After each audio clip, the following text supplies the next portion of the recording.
Boa noite! Hoje, mais um bate-papo carnívoro. Vamos conversar com a doutora Thaís Tomé, gastroenterologista, tá? Infelizmente, eu acredito que a Alessandra não vai conseguir participar.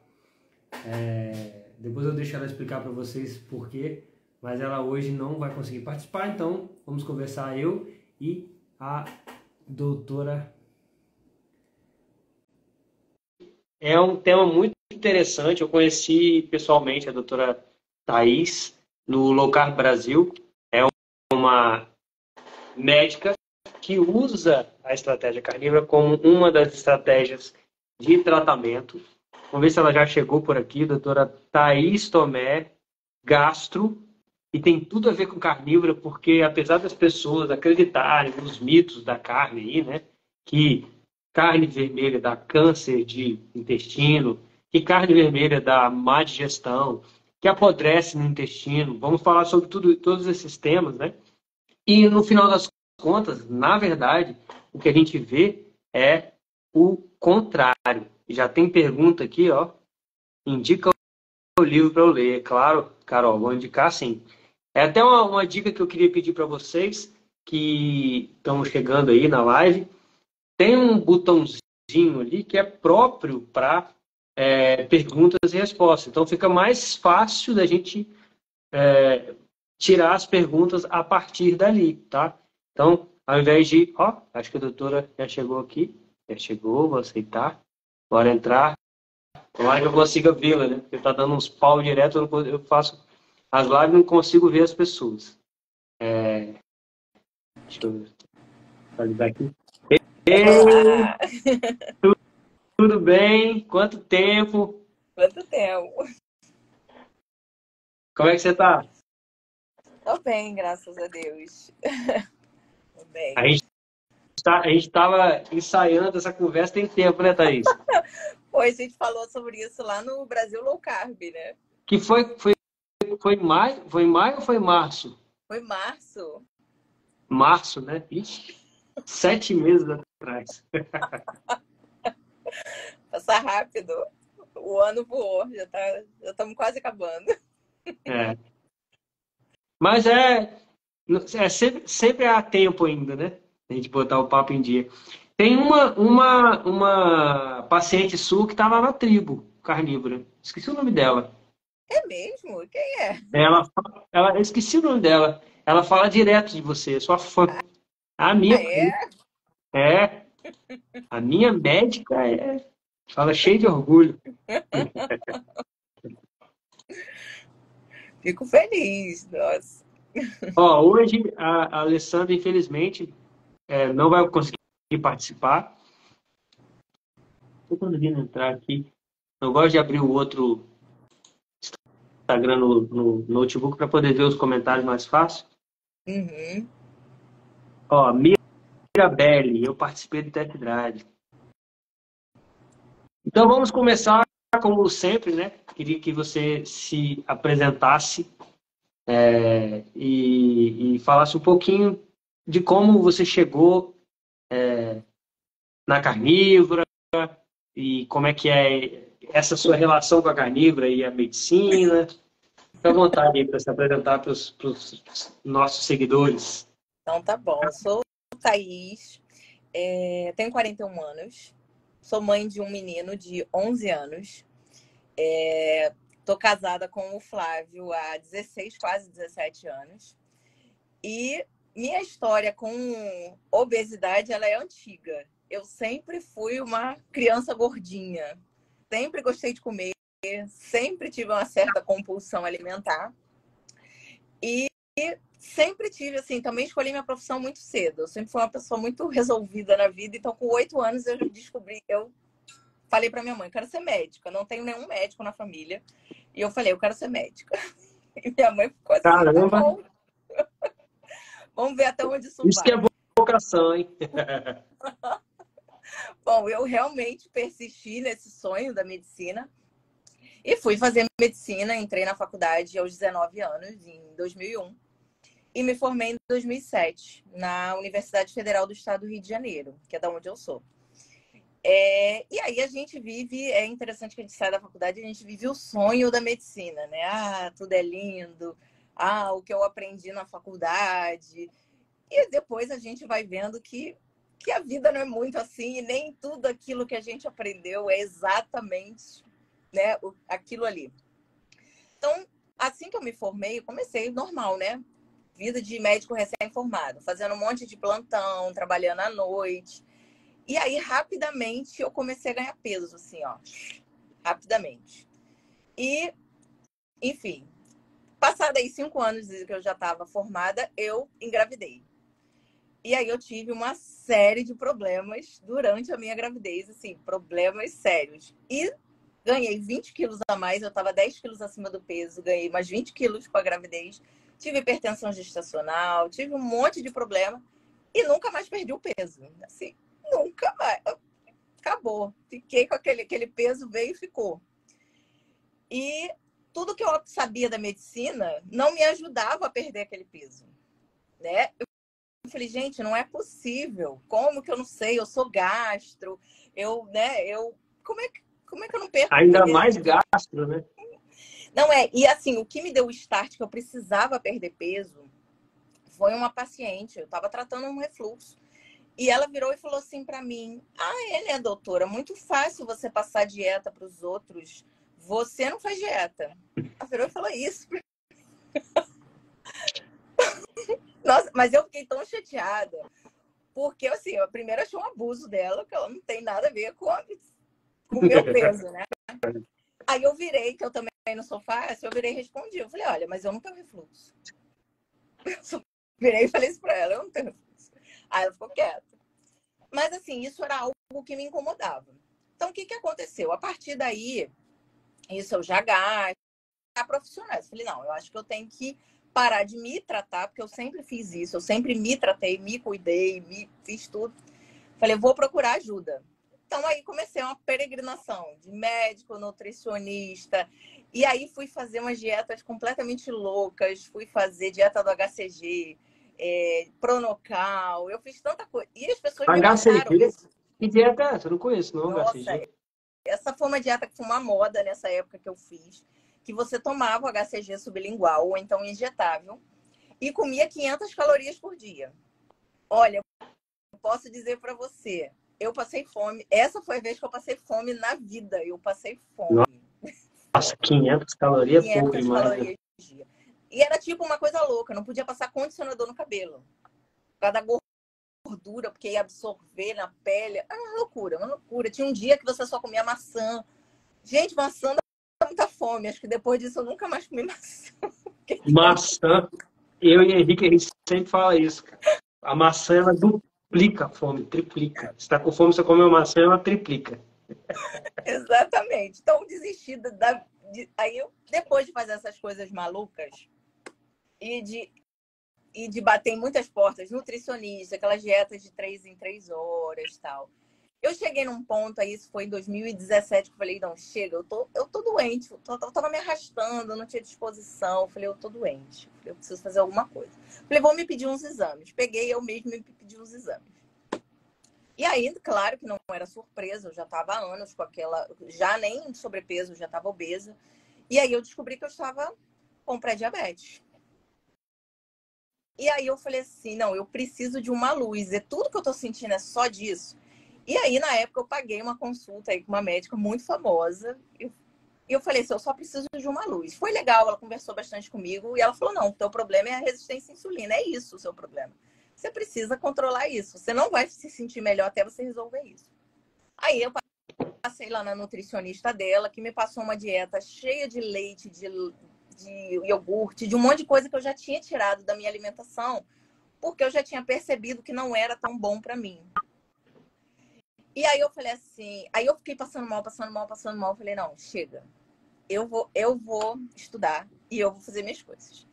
E aí eu fui conhecer as meninas lá, a Tânia, a Joana, e fui fazer lá uma imersão em cetogênica.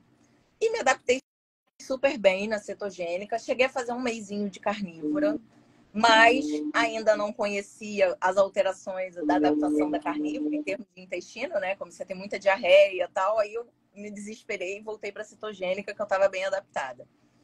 Com a cetogênica eu emagreci bastante, emagreci 19 quilos. E tava tudo bem, eu tava ótimo, fazendo exercício físico, tava tudo lindo. Falei, ó, achei o meu lugar. Aí entrou... Cetogênica é fantástico. Exatamente. Só que aí, aliás, eu fiz em 2019. Eu falei 2017, não foi não, foi 2019 que eu fiz a cetogênica. Em 2020 entrou pandemia. E aí minha vida de médica virou de cabeça para baixo, né? Virou de cabeça para baixo. E aí acabou a dieta, porque assim, meus sogros vieram ficar aqui na minha casa durante o isolamento e ninguém aqui fazia dieta, eles passavam o dia inteiro comendo. Eu chegava em casa, tinha bolo, tinha salgadinho, tinha pastel. Não aguentei ficar na cetogênica, tinha comida demais aqui na minha casa. Eu voltava do trabalho e tinha comida. Eu estava estressada, chateada. Eu falei, vou comer. E aí, desses 19 quilos, eu ganhei 10. E aí, acho que foi mais ou menos em agosto, eu conheci o falecido professor Diego. E aí eu estava seguindo ele lá no Instagram, ele vem fazer Eu tenho a honra de ser muitas vezes já confundido com ele. Confundido assim, não confundido, fala assim, você me lembra muito o professor Diego, eu fico muito honrado, porque eu era fãzaço dele. Eu também. E aí eu entrei num grupo com ele, um grupo que era 15 dias de imersão em carnívora. Assim, eu fiz os 15 dias, não mantive, mas engraçado que a gente foi um grupo assim pequeno de pessoas, mas a gente ficou amigo. Então, algumas pessoas desse grupo eu ainda trago até hoje, meu círculo, a gente participa de grupos juntos. E aí, beleza, passou, eu fiz aqueles 15 dias, não mantive, sim, na minha mente não estava bem para manter. Mas aí, chegou dezembro, eu tive Covid. E aí, eu fiquei morrendo de medo, porque eu vi isso no hospital. Quem era que tinha complicação? Os obesos. E aí, nossa, eu lembro que eu ficava com o oxímetro no meu dedo, né? Que eu tenho oxímetro, eu ficava com o oxímetro olhando. E quando eu sentia cansaço, ai meu Deus, é agora. É agora que eu vou ter a falta de ar. Graças a Deus eu não tive nada, né? Eu fiquei com aquele pós-Covid. Aliás, eu vejo que o grande problema do Covid são exatamente esses dois. É o pânico, que foi gerado, né? Um estresse extra normal, assim, e a obesidade. Sim. São os dois. Os dois problemas. Covid mesmo em si é uma gripe, né? Digamos assim. Mas a obesidade é um negócio bem sério. Então, eu tava obesa, eu fiquei com medo. Quando eu terminei, né, aqueles 15 dias, né, que eu fiquei afastada do trabalho, que eu voltei a trabalhar, eu vi que eu não era mais a mesma. Eu não era mais a mesma. Eu não conseguia andar. 10 passos eu ficava cansada. Sim, eu não conseguia ficar de máscara porque eu não conseguia falar. Cansaço.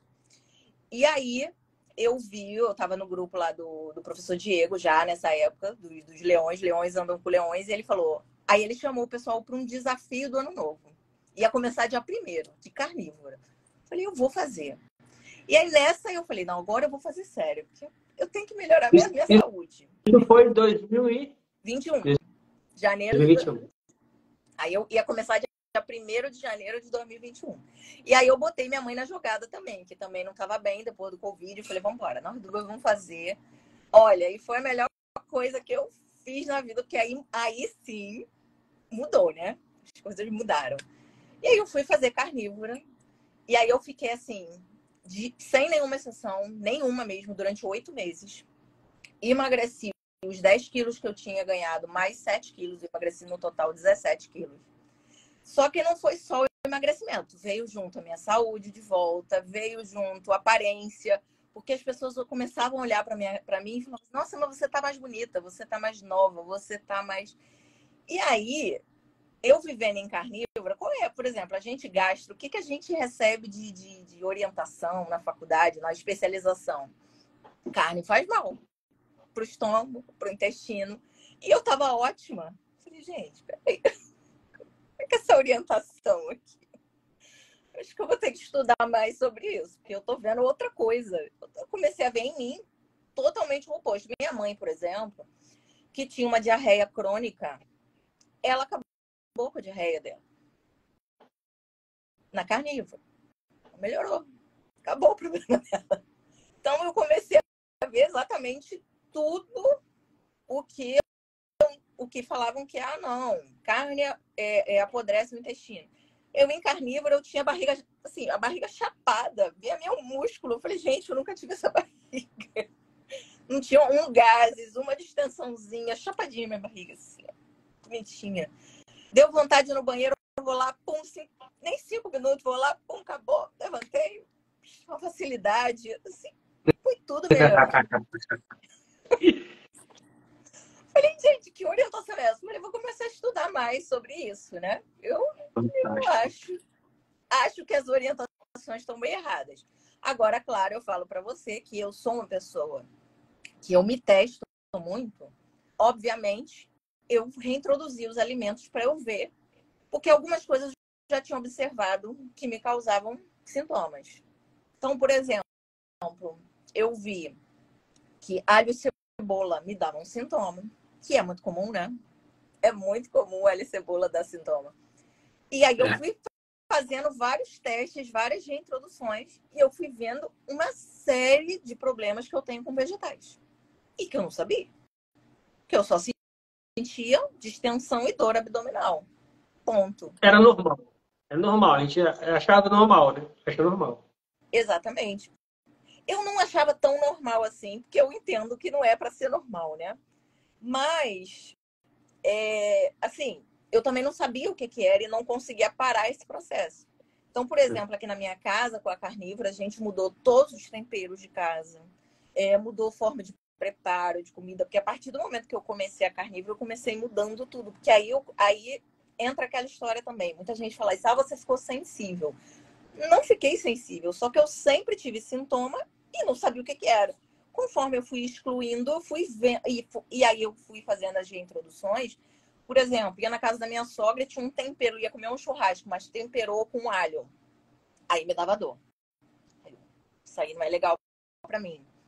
Então eu fui vendo, por exemplo, eu tenho problema com couve-flor, com brócolis, com... Nossa, é tanta coisa. Para mim, segura é tipo batata e cenoura e chuchu, que eu não tenho problema, basicamente.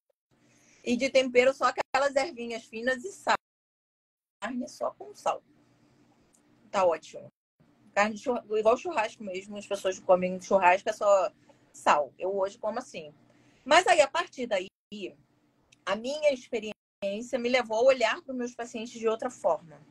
Então, de repente, aquele paciente que é constipado, e será que não é esse monte de vegetal que está impactando no intestino dele? Entendeu? Eu comecei a olhar, será que essa orientação aí de fibras, será que isso está certo? Vou tentar tirar um pouco e vou ver o que vai dar. Então, comecei a fazer esses testes com os pacientes e propor isso para eles. É legal que o paciente, assim, eu sou... quem é meu paciente, você está até falando da paciente que fez propaganda de mim, mas, assim, eu sou muito no esquema de... Eu converso tudo com os pacientes, eu explico, eu quero que eles saibam, que eles entendam o que eles têm. E eu faço a proposta de tratamento e a gente entra em acordo. Falei, você aguenta fazer isso? O que você acha? Eu acho que se você fizesse dessa forma, você ia ficar melhor.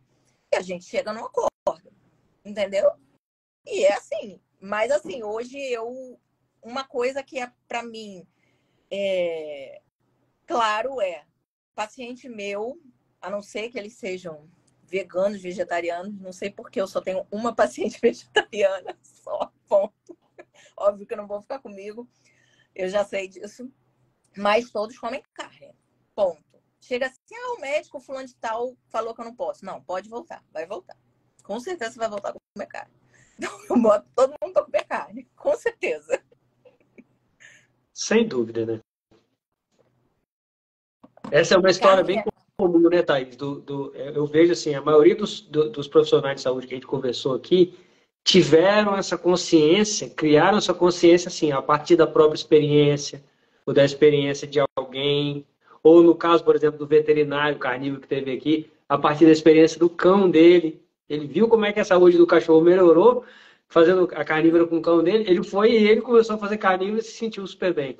Então eu vejo que é muito através daí, né? Que a gente muda, porque é mais que conhecimento, é consciência. É diferente, né? Depois que a gente experimenta a carnívora e sente na prática o que que é, não adianta, pode vir um papa falar, não, isso faz mal. Como se eu estou me sentindo super bem, né? É exatamente isso. Como se eu estou me sentindo super bem. E no meu caso, eu fiz essa experiência. E assim, claro que eu também não vou ser xiita nesse ponto de falar que a pessoa tem que fazer, todo meu paciente tem que fazer carnívora. Sim. A carnívora é minha. Sim. A carnívora sou eu, é minha, né? É minha opção de alimentação. Claro que é muito bom, por exemplo, para os pacientes que eu tenho carnívoros, saber que eles têm uma médica que não vai mandar eles pararem de comer carne ou que vai dizer que eles têm que parar de comer carne, né? Entendeu? Ah, não, isso faz mal, para de comer. Eu não vou fazer isso, eles sabem disso. Então, é muito melhor, né, ter esse médico para eles. Agora, claro, o que eu geralmente hoje faço com meus pacientes? Quando eles têm, a maioria tem sintoma de flatulência, distensão abdominal, dor abdominal. Eu faço o teste de retirada de alimentos e a gente reintroduz. E aí a gente vê. Entendeu? Até para adequar melhor a dieta deles, né? Então, isso é uma coisa. Agora, o que eu vou te dizer? A maioria não tem problema com a carne. O problema é com Não, o vegetais. eu quero até aproveitar e te perguntar isso, porque hoje eu falei isso lá, né? Antes daqui eu estava na aula da tribo, né? Dando aula na tribo. E eu falei, nesses meus 5 anos e pouco que eu tenho de experiência, mergulhado na carnívora mesmo, com grupo, com profissionais, com experiência internacional, porque eu vejo direto os caras de fora, eu nunca vi uma pessoa que tem intolerância à carne. Eu já vi assim, a pessoa às vezes um pós-vegano, ou uma pessoa que tomou muito omeprazol, talvez ela não consiga lidar bem com a carne, mas não é uma intolerância, é um negócio, é mais dela do que da carne, eu vejo assim. Não sei se é isso. Geralmente essas pessoas elas já vêm com uma condição chamada hipocloridria, elas têm uma redução de acidez gástrica. Isso acontece também no idoso. E aí ela realmente vai se sentir mal de comer a carne. Só que aí não é para ela tirar a carne. Eu sempre falo isso. Não tem que tirar a carne, você tem que ajeitar a digestão. Né? É o contrário, eu vou tirar aquilo que me faz bem, e deixa a digestão ruim, não. Eu trato a digestão e volto à carne. E aí os idosos, o que eu faço? O idoso também tem um problema de mastigação. Come carne moída. Eu falo assim, não, carne moída você pode comer. Carne ensopada, tem carne de tudo quanto é jeito. Não precisa ser bife, pegar um bifão lá e comer. Não tem problema. Vai comer carne, só que vai comer de outra forma. Então, isso não é motivo para excluir a carne. De forma nenhuma. E os resultados aí? Você faz isso com seus pacientes? Como é que é o resultado com eles? Como é que acontece essa mágica aí? Fala pra gente. Como é que é a resposta deles? Assim, porque eles devem primeiro ficar bem descrentes, né? Não, peraí. Tipo assim, como eu que saí da nutricionista, quando eu fui fazer low carb, eu comecei, que ela falou que eu ia comer ovo com bacon, picanha e emagrecer. Eu saí de lá e falei, parece, né? Quando eu voltei na outra consulta, 12 quilos mais magro, eu tava assim, tipo, idolatrando a nutricionista. Falando, cara, você. Até hoje, tô chamando ela para fazer uma live comigo, ela tá escorregando. Mas ela vai ter que vir fazer uma live comigo, porque ela é minha. Ela salvou minha vida, cara. Então, assim, deve acontecer isso com você, né? Os pacientes devem chegar lá todo descrente, com aquela coisa, não, carne vermelha, gordura, não sei o quê. E depois, quando retorna, deve falar assim, meu Deus do céu. Não é isso? Com certeza eles voltam muito mais felizes, porque eles estão comendo. Assim, a maioria das pessoas, a verdade é essa. Vamos falar a verdade. As pessoas gostam de carne. Pouquíssimas pessoas não gostam de carne. A maioria das pessoas gostam de carne e evitam comer porque acham que fazem mal. Então, elas comem com culpa, comem a carne com culpa. Aí eu pego e tiro isso delas. Esse comer a carne com culpa. Então, elas voltam muito felizes, porque elas voltam a comer carne sem culpa de que aquela carne vai fazer mal. Então, eu tenho um que eu tirei do praticamente veganismo, né? Eu tenho um que, na verdade, a esposa veio ser atendida e ela falou, eu tenho que trazer meu marido para você, porque ele não come carne. E ela também não comia porque ela era casada com ele, então ela só comia frango, porque carne faz mal. Falei, não, vou parar com isso. Não, traz ele aqui. Aí ele veio e aí ele, magro, sarcopênico, sabe? Um homem alto de 1,90 m, sarcopênico. Falei, você tá fazendo tudo errado. Eu falei, cadê tua fonte de proteína? É folha? Qual a proteína do alface? Me fala aí. E aí eu conversei com ele bem, e ele falou, tá aí, doutor, eu nunca tinha parado para pensar nisso. Você tem razão, como é que eu vou criar um músculo comendo isso que eu como? Eu falei, você tem razão. Ou seja, ele passou a comer carne, que ele come mesmo, come carne, come picanha, assim, e ele tá fortão, grandão, ele é alto, né? E agora tá marombeiro, porque aí resolveu cuidar da saúde, porque viu que tava se sentindo melhor. Agora tá fortão, grandão, musculoso. Eu fiquei até surpresa quando ele voltou. Eu falei assim, é você mesmo? Ele falou, não, agora eu como carne. Não tem essa. Mudou todo o esquema dele. Então, assim, o resultado, na verdade, as pessoas veem com o tratamento, elas veem que esse medo é infundado e que elas começam a melhorar muito da digestão. Então, assim, o resultado é o melhor possível. Eu vi até que alguém botou aqui no comentário sobre disbiose. Disbiose realmente é uma condição, por exemplo, que eu só deixo consumir legumes cozidos e só alguns. Eu tiro folha, aquelas coisas todas, eu tiro tudo para tratamento de disbiose, porque aquilo fermenta muito. Dá muita distensão, dá dor, dá um monte de sintoma. Então, por exemplo, é uma coisa que eu tiro. As pessoas até estranham. Você não vai tirar carne? Eu falei, não, pode comer todas as carnes. Normal, vai comer. Vai comer e vai melhorar. E as pessoas melhoram, né? E melhora, rápido, assim. né? Rápido. E a melhora é rápida, né? É rápido, é. Questão de semanas. Semanas tá bom já. Isso. Agora, provavelmente tem um período de adaptação aí, né? Nessa transição, uma diarreiazinha, alguma coisa assim. Isso mais para os pacientes diarreicos, que aí são os pacientes que eu deixo, por exemplo, mantenho vegetais cozidos. Esses pacientes diarreicos eu não pego e tiro o vegetal, não. Mas os constipados eu não tenho nem medo. Eu não tenho medo. Aí eu mando eles comerem gordura. Vai comer gordura, vai comer gordura. Pega banha, vai comer torresmo. Aí eles ficam me olhando assim, com aquela cara do tipo, louca? É louca? E meu colesterol vai estourar. É muito engraçado. Eu tenho até uma história aqui para compartilhar. Eu tinha uma paciente. Ela, na verdade, eu conhecia de grupo. E ela tinha um colesterol de 500. E ela é carnívora. Ela passava em todos os médicos. E os médicos só diziam para ela a mesma coisa. É culpa da dieta. É culpa da dieta. É culpa da dieta. É hiperrespondedora. Só diziam isso para ela. E aí um dia ela veio conversar comigo. Ela, Thaís, o que você acha que eu faço? Eu falei, olha só. Por que a gente não olha teu intestino? Aí ela falou assim, tá aí, mas eu vou ao banheiro bem. Eu falei assim, tá, você tá me dizendo que você vai ao banheiro bem, mas será que seu intestino tá ok? Tá funcionando direitinho?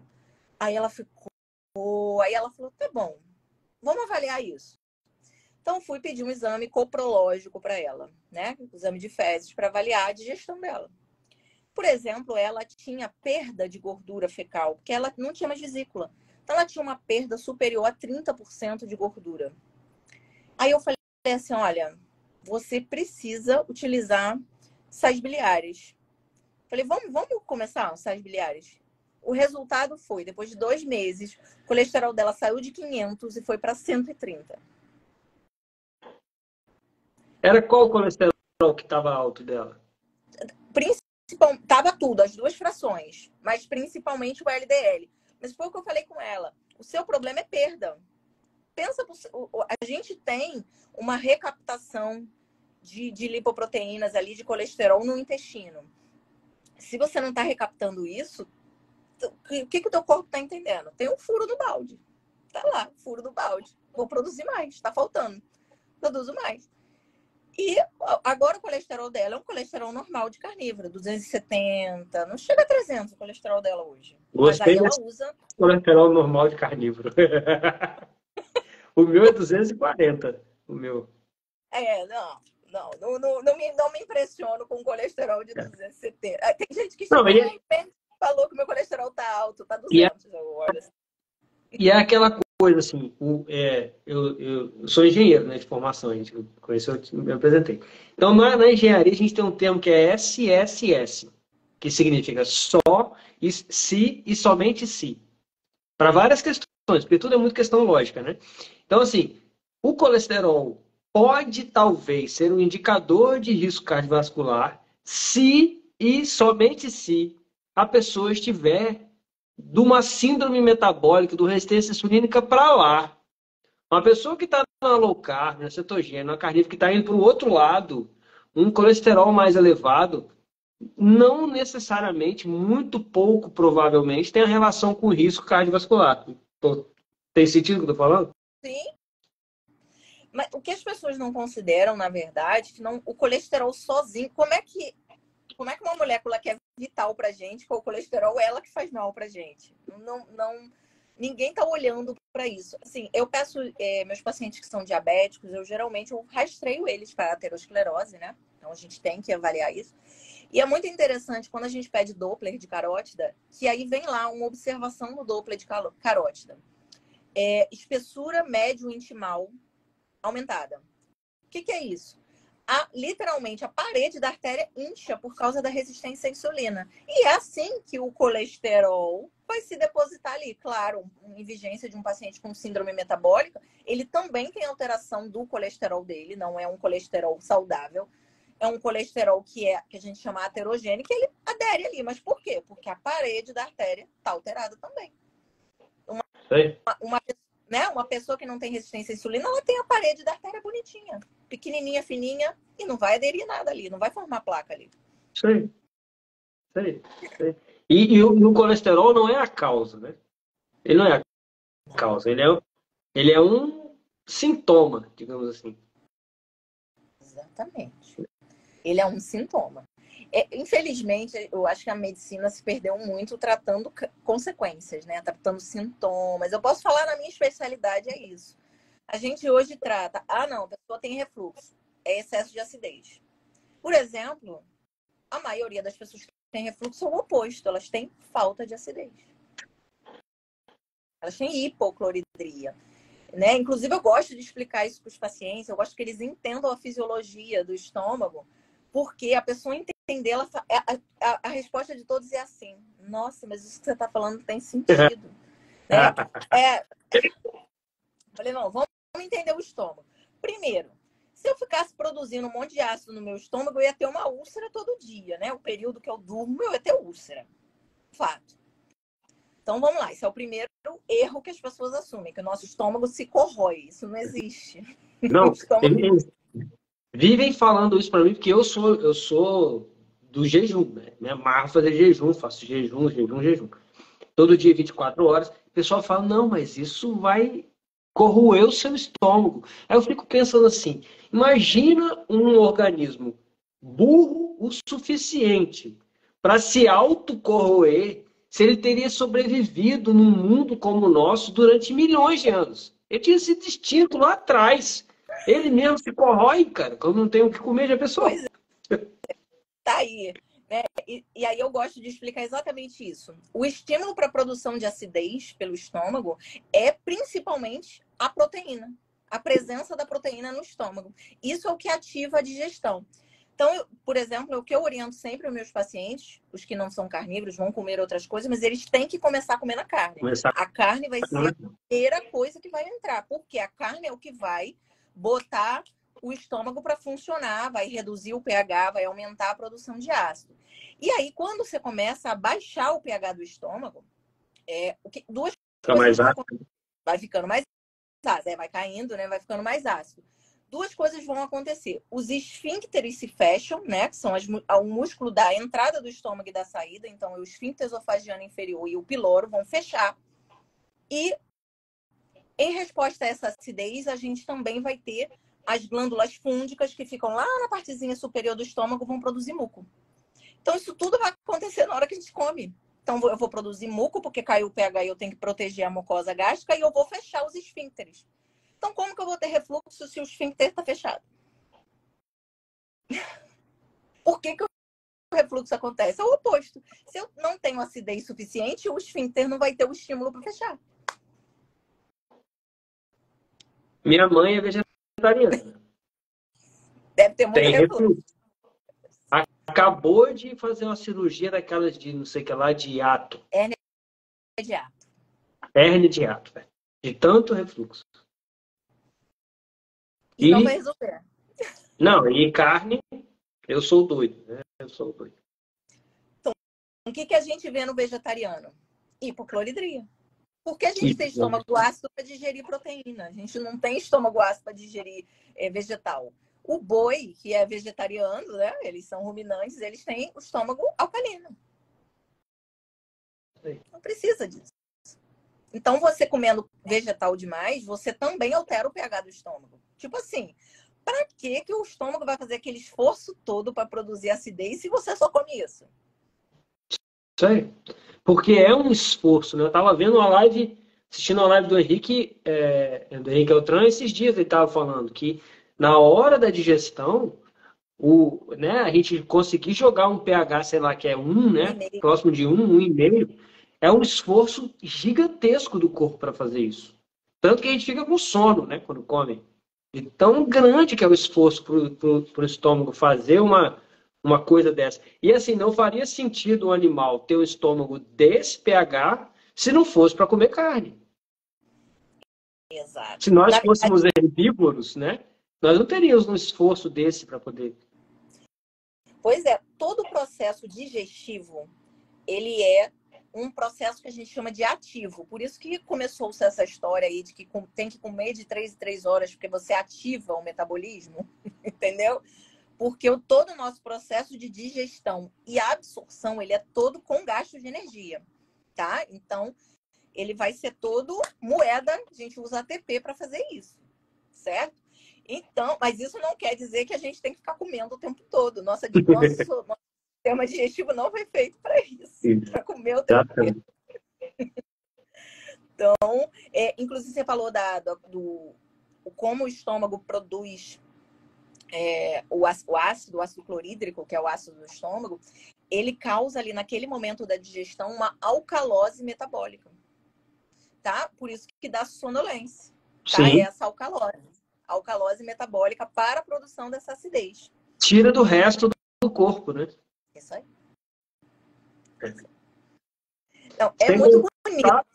Sem contar todo o sangue, né, que vai ser direcionado lá para aquela região ali. E aí as pessoas querem comer e treinar, né? Nem o meu pré-treino. Tipo assim, você tá causando uma concorrência com o seu músculo gigante, que é o estômago, o intestino, né? Eu gosto sempre de explicar também exatamente essa. Eu gosto muito que meus pacientes entendam como é que funciona a digestão. Então, eu sempre explico isso também para eles sobre a questão do sistema digestivo, ele ser o estímulo do sistema digestivo é o via nervo vago. E o nervo vago ele é componente do sistema nervoso parasimpático. Então, ou seja, se eu for malhar, eu vou estimular o sistema nervoso simpático, eu não vou digerir nada. Então, pré-treino é uma besteira sem tamanho. Eu vou ficar com um monte de comida mal digerida no estômago. E ter refluxo, né? E ter refluxo. Nossa. Né? Eu sempre dou um exemplo que eu fazia, antes de eu começar a carnívora, eu fazia triatlo. E o desafio do meu coach na piscina, normalmente, quando a gente treinava na piscina, era tiro, né? Natação forte. Era quem vomitar primeiro ganhou a paçoca.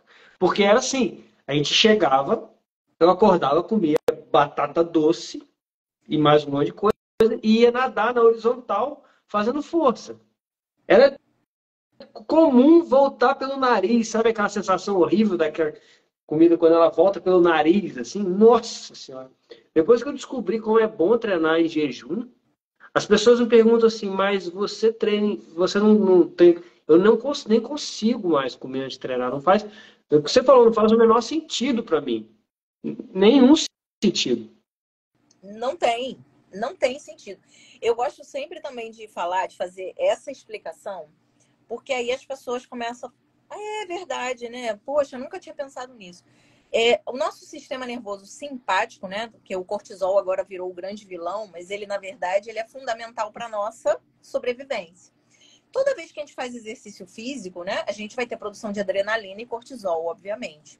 E eles são para sobrevivência. Então, o que a gente tem que pensar é que o homem ancestral, ele estava fugindo de um predador e ele tinha que fazer o quê? Ele tinha que correr, ele tinha que sobreviver. Ele, não, eu vou parar aqui para comer um lanchinho aqui, morreu. Ele tinha que fugir. Ele tinha que subir na árvore, ele tinha que sair correndo aí desse predador. E aí é só a gente ver na nossa fisiologia o que os hormônios fazem. O cortisol, ele causa aumento da glicemia e desvia tudo para a circulação para os músculos. Que é para quê? Para você ter mais força muscular e você conseguir fugir. Acabei, fugi do meu predador, relaxei. Ai, sistema nervoso parasimpático. Agora, o que eu preciso? Comer. Vou comer e vou relaxar. E vou digerir. É isso. É uma coisa tão fácil de entender. Então, como que eu vou fazer exercício que eu vou estimular a minha adrenalina, o meu cortisol, e eu vou comer antes de fazer isso? Não vai digerir, não vai acontecer nada. Faz sentido. Então, eu gosto de dizer que pra gente hoje, né, as pessoas estão tão doentes, o que a gente precisa fazer para adquirir saúde é a gente começar a olhar lá para trás. Olhar para os nossos ancestrais e ver como eles viviam. Porque o problema é que a gente quer negar a biologia, né? Então, não dá para negar. Então, a gente quer ficar acordado de madrugada, a gente quer ficar cheio de luz, a gente quer comer à noite. Nada disso corresponde à nossa fisiologia. Então, aí é que a gente tem os problemas. Exatamente. A gente quer não fazer jejum, né? Que é uma outra coisa que é super natural. Exato. Na ancestralidade. Inclusive, eu vi outro dia falando que a conclusão de que nossos ancestrais comiam de 3 em 3 dias, de 5 em 5 dias, né? Não de 3 em 3 horas, de 3 em 3 dias. É um erro de 24 vezes menos só. Pois é. Aliás, 3 em 3 horas nenhum paciente meu come. É a primeira coisa que eu falo para eles. Você não vai comer de 3 em 3 horas, porque a sua digestão leva de 4 a 6 horas, a digestão completa. Como é que você vai comer a cada 3 horas? Você nem terminou de digerir, você está botando comida de novo? Não. Ininterrupto. Inclusive, essa é uma pergunta que eu sei que já passou por aí. Eu estou conseguindo acompanhar, não, que a galera tá frenética aí. Mas já passou uma pergunta aí perguntando a respeito da digestão da carne. Né? Que a gente tem esse mito de que carne demora a digerir, vai ficar horas, vai apodrecer dentro de você. E eu, como carnívoro, posso afirmar, nós carnívoros, né, sabemos que nós temos muito pouco volume fecal e provavelmente, a minha pergunta é porque nós temos todas as enzimas para digerir tanto a carne quanto a gordura e ela é praticamente 100% absorvida e quase não tem resíduo. É isso mesmo? É isso. A carne tem muito pouca fibra, né? A fibra que a gente fala, que as pessoas não, fibra saudável. A carne tem pouquíssima fibra. Então, a gente não tem muito resíduo mesmo da carne. A gente digere a carne. A questão é, primeiro, a carne realmente não vai fazer volume fecal. O que faz volume fecal é esse monte de folha que as pessoas comem, esse monte de tranqueira que as pessoas comem, porque o corpo não aproveita isso, não tem que ir embora, né? E a carne é mais demorada para digerir. Sim, com certeza. A carne, ela é uma proteína complexa. Isso não quer dizer que a gente não faça a digestão dela. A gente tem total capacidade de fazer a digestão. Aliás, quando você olha para as enzimas do nosso sistema digestivo, a gente vai ver que a gente tem total condição. Então, por exemplo, qual é a função do ácido clorídrico para a digestão da carne? Ele desnatura a proteína. Então, a proteína, ela é um novelo, ele vai abrir. O ácido clorídrico faz isso. Abre a proteína para a pepsina, que é a enzima do estômago, que digere proteína, quebrar as ligações peptídicas. Ela vai quebrar as ligações entre os aminoácidos. Então, a pepsina ela vai formar proteínas menores. E quando chega no intestino, você vai ter um complemento. Você vai ter a pancreatina, que é do pâncreas, e você vai ter as dipeptidases, que é do próprio intestino delgado, para terminar de soltar aqueles aminoácidos, para ficar ali pequenas unidades, ou pequenos peptídeos, aí 3, 4 aminoácidos, ou até só os aminoácidos. Então a gente consegue digerir tudo, tranquilamente. E aí esses aminoácidos, a parede intestinal, né, por dentro da célula, né, não é entre as células, por dentro da célula, ela absorve tudo e vira a gente, né? Esses aminoácidos têm uma tonelada de funções dentro da gente. tonelada mesmo de função. Tem, inclusive, as próprias enzimas digestivas são peptídeos, são proteínas. Então, para produzir as próprias enzimas, tem que ingerir proteína, senão você não produz. Fantástico. E aí a gente pode aproveitar isso que a gente está falando para, ó, doutor Marcos Moura aí, para falar talvez uma das maiores causas de doença também, que é a permeabilidade intestinal. Que aí essas proteínas mal digeridas, por exemplo, como uma proteína bem conhecida, que o pessoal fala, não, hoje me falaram no post meu, trigo tem proteína. Aí fala, tá, a proteína do trigo é o glúten, né? Olha que proteína maravilhosa. Então, e aí quando essa proteína ela entra sem ser por dentro da célula, né? Ela não entra pelo portão, né? Ela entra por um buraco que tem no muro. Ela entra, ela invade mesmo, né? Isso. E como é que é essa questão da permeabilidade intestinal e a carnívora em relação a isso? Nossa, a carnívora, assim, ela é fantástica para melhorar, né, o leaky gut, né, que é o intestino permeável, né, hiperpermeável, na verdade. O nosso intestino, que a gente precisa entender, é que ele tem que ser seletivo. Ele não pode deixar todo mundo entrar. E qual o problema do glúten? Que, infelizmente, tem muitos profissionais de saúde que ficam defendendo que só quem tem que excluir glúten é celíaco, o que é uma grande mentira. Eu trabalho com celíacos, tá? Não é nada fácil, né? É uma coisa difícil trabalhar com celíacos, porque também muitos profissionais desconhecem doença celíaca, sabem nem o que fazer com os pacientes celíacos. Mas, assim, a questão é, o glúten, ele afasta as nossas células. Nossas células intestinais, elas são uma grudadinha na outra. Tem uma proteína ali chamada zonulina que mantém elas aderidas. O glúten, ele aumenta a expressão de zonulina e afasta a célula. Fica aquele buraquinho entre as células e, ó, começa a passar não só o glúten, que a gente sabe, inclusive tem estudos mostrando que depois da ingestão de glúten, tem presença de glúten no cérebro. Ele ultrapassa a barreira hematoencefálica, causando neuroinflamação, que é uma coisa bizarra do glúten. Mas ele pode deixar, se a célula afastou, pode deixar passar qualquer coisa. Qualquer coisa. Aí, qualquer coisa. E aí a gente pode ter, por exemplo, uma doença autoimune. Porque atrás das células intestinais, a gente tem um grande sistema imunológico para nos defender. 80% da nossa imunidade está ali no intestino. A gente não come comida estéril, a gente come comida contaminada. Eles estão ali para prontidão, ali, exército ali, esperando passar. Só que se você abre a porteira, não tem imunidade que consiga responder a tudo, né?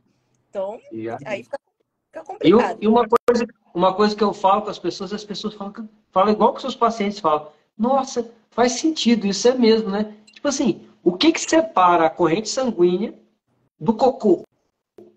É uma pele. É essa pelezinha que ela tem que ser muito bem fechadinha para não passar cocô para dentro do nosso sangue. Porque cocô no sangue faz mal para a saúde, né?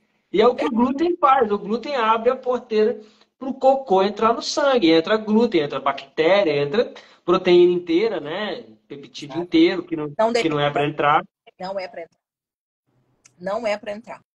Então, por exemplo, hoje a gente já sabe que o glúten é o principal envolvido na tiroidite de Hashimoto. Doença autoimune mais comum que a gente tem. Realmente, por que a gente, de repente, teve uma explosão de Hashimoto? Porque a gente hoje está super exposto a glúten. Então, é diretamente relacionado. Tanto que celíacos, eles têm um risco maior de ter Hashimoto por causa do glúten. Então, porque ele já tem problema com glúten e desenvolve a segunda autoimunidade. Então, é uma beleza. Mas, assim, e tem gente ainda falando que glúten tá tudo bem. Come glúten todo dia. Tá? É ótimo, né? Não, e é impressionante. Eu fiz um post hoje sobre glúten. E é impressionante que tem gente que é, assim, tipo time de futebol. É apaixonado. É uma coisa assim, não fala do meu pão, não. Não pode falar de qualquer coisa, menos do meu pão. Porque tem um efeito, eu já ouvi falar que tem um efeito meio opioide, né? O trigo tem esse efeito de viciar mesmo, né? Não é só o trigo, ovo não. Os lácteos também. A gente produz... do glúten é a gliadorfina e a gluteomorfina. São 2 opioides que a gente produz em resposta à ingestão. Então, literalmente, causa um efeito viciante mesmo, né? Heroína na veia, né? Aí, é isso. Tipo é por isso que... Tipo aquele remédio que tem no documentário agora da Netflix, Oxicodona. Oxycontin, não sei, Oxicodona, que teve aquele, não sei como é que eles deixaram sair aquele documentário no Netflix, mas aquela Oxicodona, né, como é que é? Império da Dor, né? Painkiller. Excelente esse documentário, tá? Me pediu para indicar um livro, depois eu vou indicar o livro, mas eu vou indicar esse documentário, assiste no Netflix. Painkiller ou O Império da Dor, que é essa oxicodona, que é uma base de heroína, né? A base de morfina, que de opioide, né? Que causa um efeito extremamente viciante, que é o que o pão faz e que aquele pãozinho com leite, né, faz de manhã, todo dia de manhã, né? Sim, exatamente. Mas assim, a gente gostar do pão, eu também gosto de pão. Eu acho que não tem problema nenhum a gente gostar das coisas. Uma coisa é eu gostar, outra coisa é eu sei que esse alimento faz mal para mim e eu vou optar por não comer isso. Entendeu? Inclusive, depois que eu excluí o glúten, eu descobri que eu sou intolerante a glúten. Mas eu só fui descobrir excluindo. Agora, por exemplo, provavelmente quem experimentar a heroína também deve gostar bastante. Mas talvez não seja muito recomendado, né? Você tomar muita heroína. Certeza não. Drogas, normalmente, elas são muito boas, né? As drogas, elas normalmente são muito boas. Mas a heroína era um medicamento, né? Ela foi originalmente formulada como medicamento. É que não deu certo, né? Ela viciava todo mundo. Mas a morfina, ela é a mesma base, né? Mas assim, a morfina, ela tem ação viciante sim, mas não é da mesma forma e é muito parecida com os nossos próprios opioides endógenos, tá? Não é tão parecida. Assim, eu hoje tenho a experiência de trabalhar numa clínica oncológica. E aí eu vou te falar que porque tem esse preconceito de que paciente com câncer é viciado em morfina. Isso é uma mentira sem tamanho. Os pacientes com câncer, eles têm pavor de que a morfina um dia não faça efeito. Então, quando eles estão melhores da dor, então às vezes eles estão na crise de dor. O que você tem que fazer? Você vai dar morfina. Não tem jeito, a dor não vai passar de outra forma. Você não vai dar nenhum analgésico que você vai passar, vai tirar a dor deles. E você tem que dar morfina. Mas assim que eles melhoram, você vai fazendo os tratamentos, faz radioterapia, faz as outras coisas, ajusta a medicação, ele já fala assim, pode reduzir que eu já estou melhor. Não estou precisando. Vamos aproveitar o câncer e falar. E carne vermelha e câncer de cólon, né? Fala, de intestino.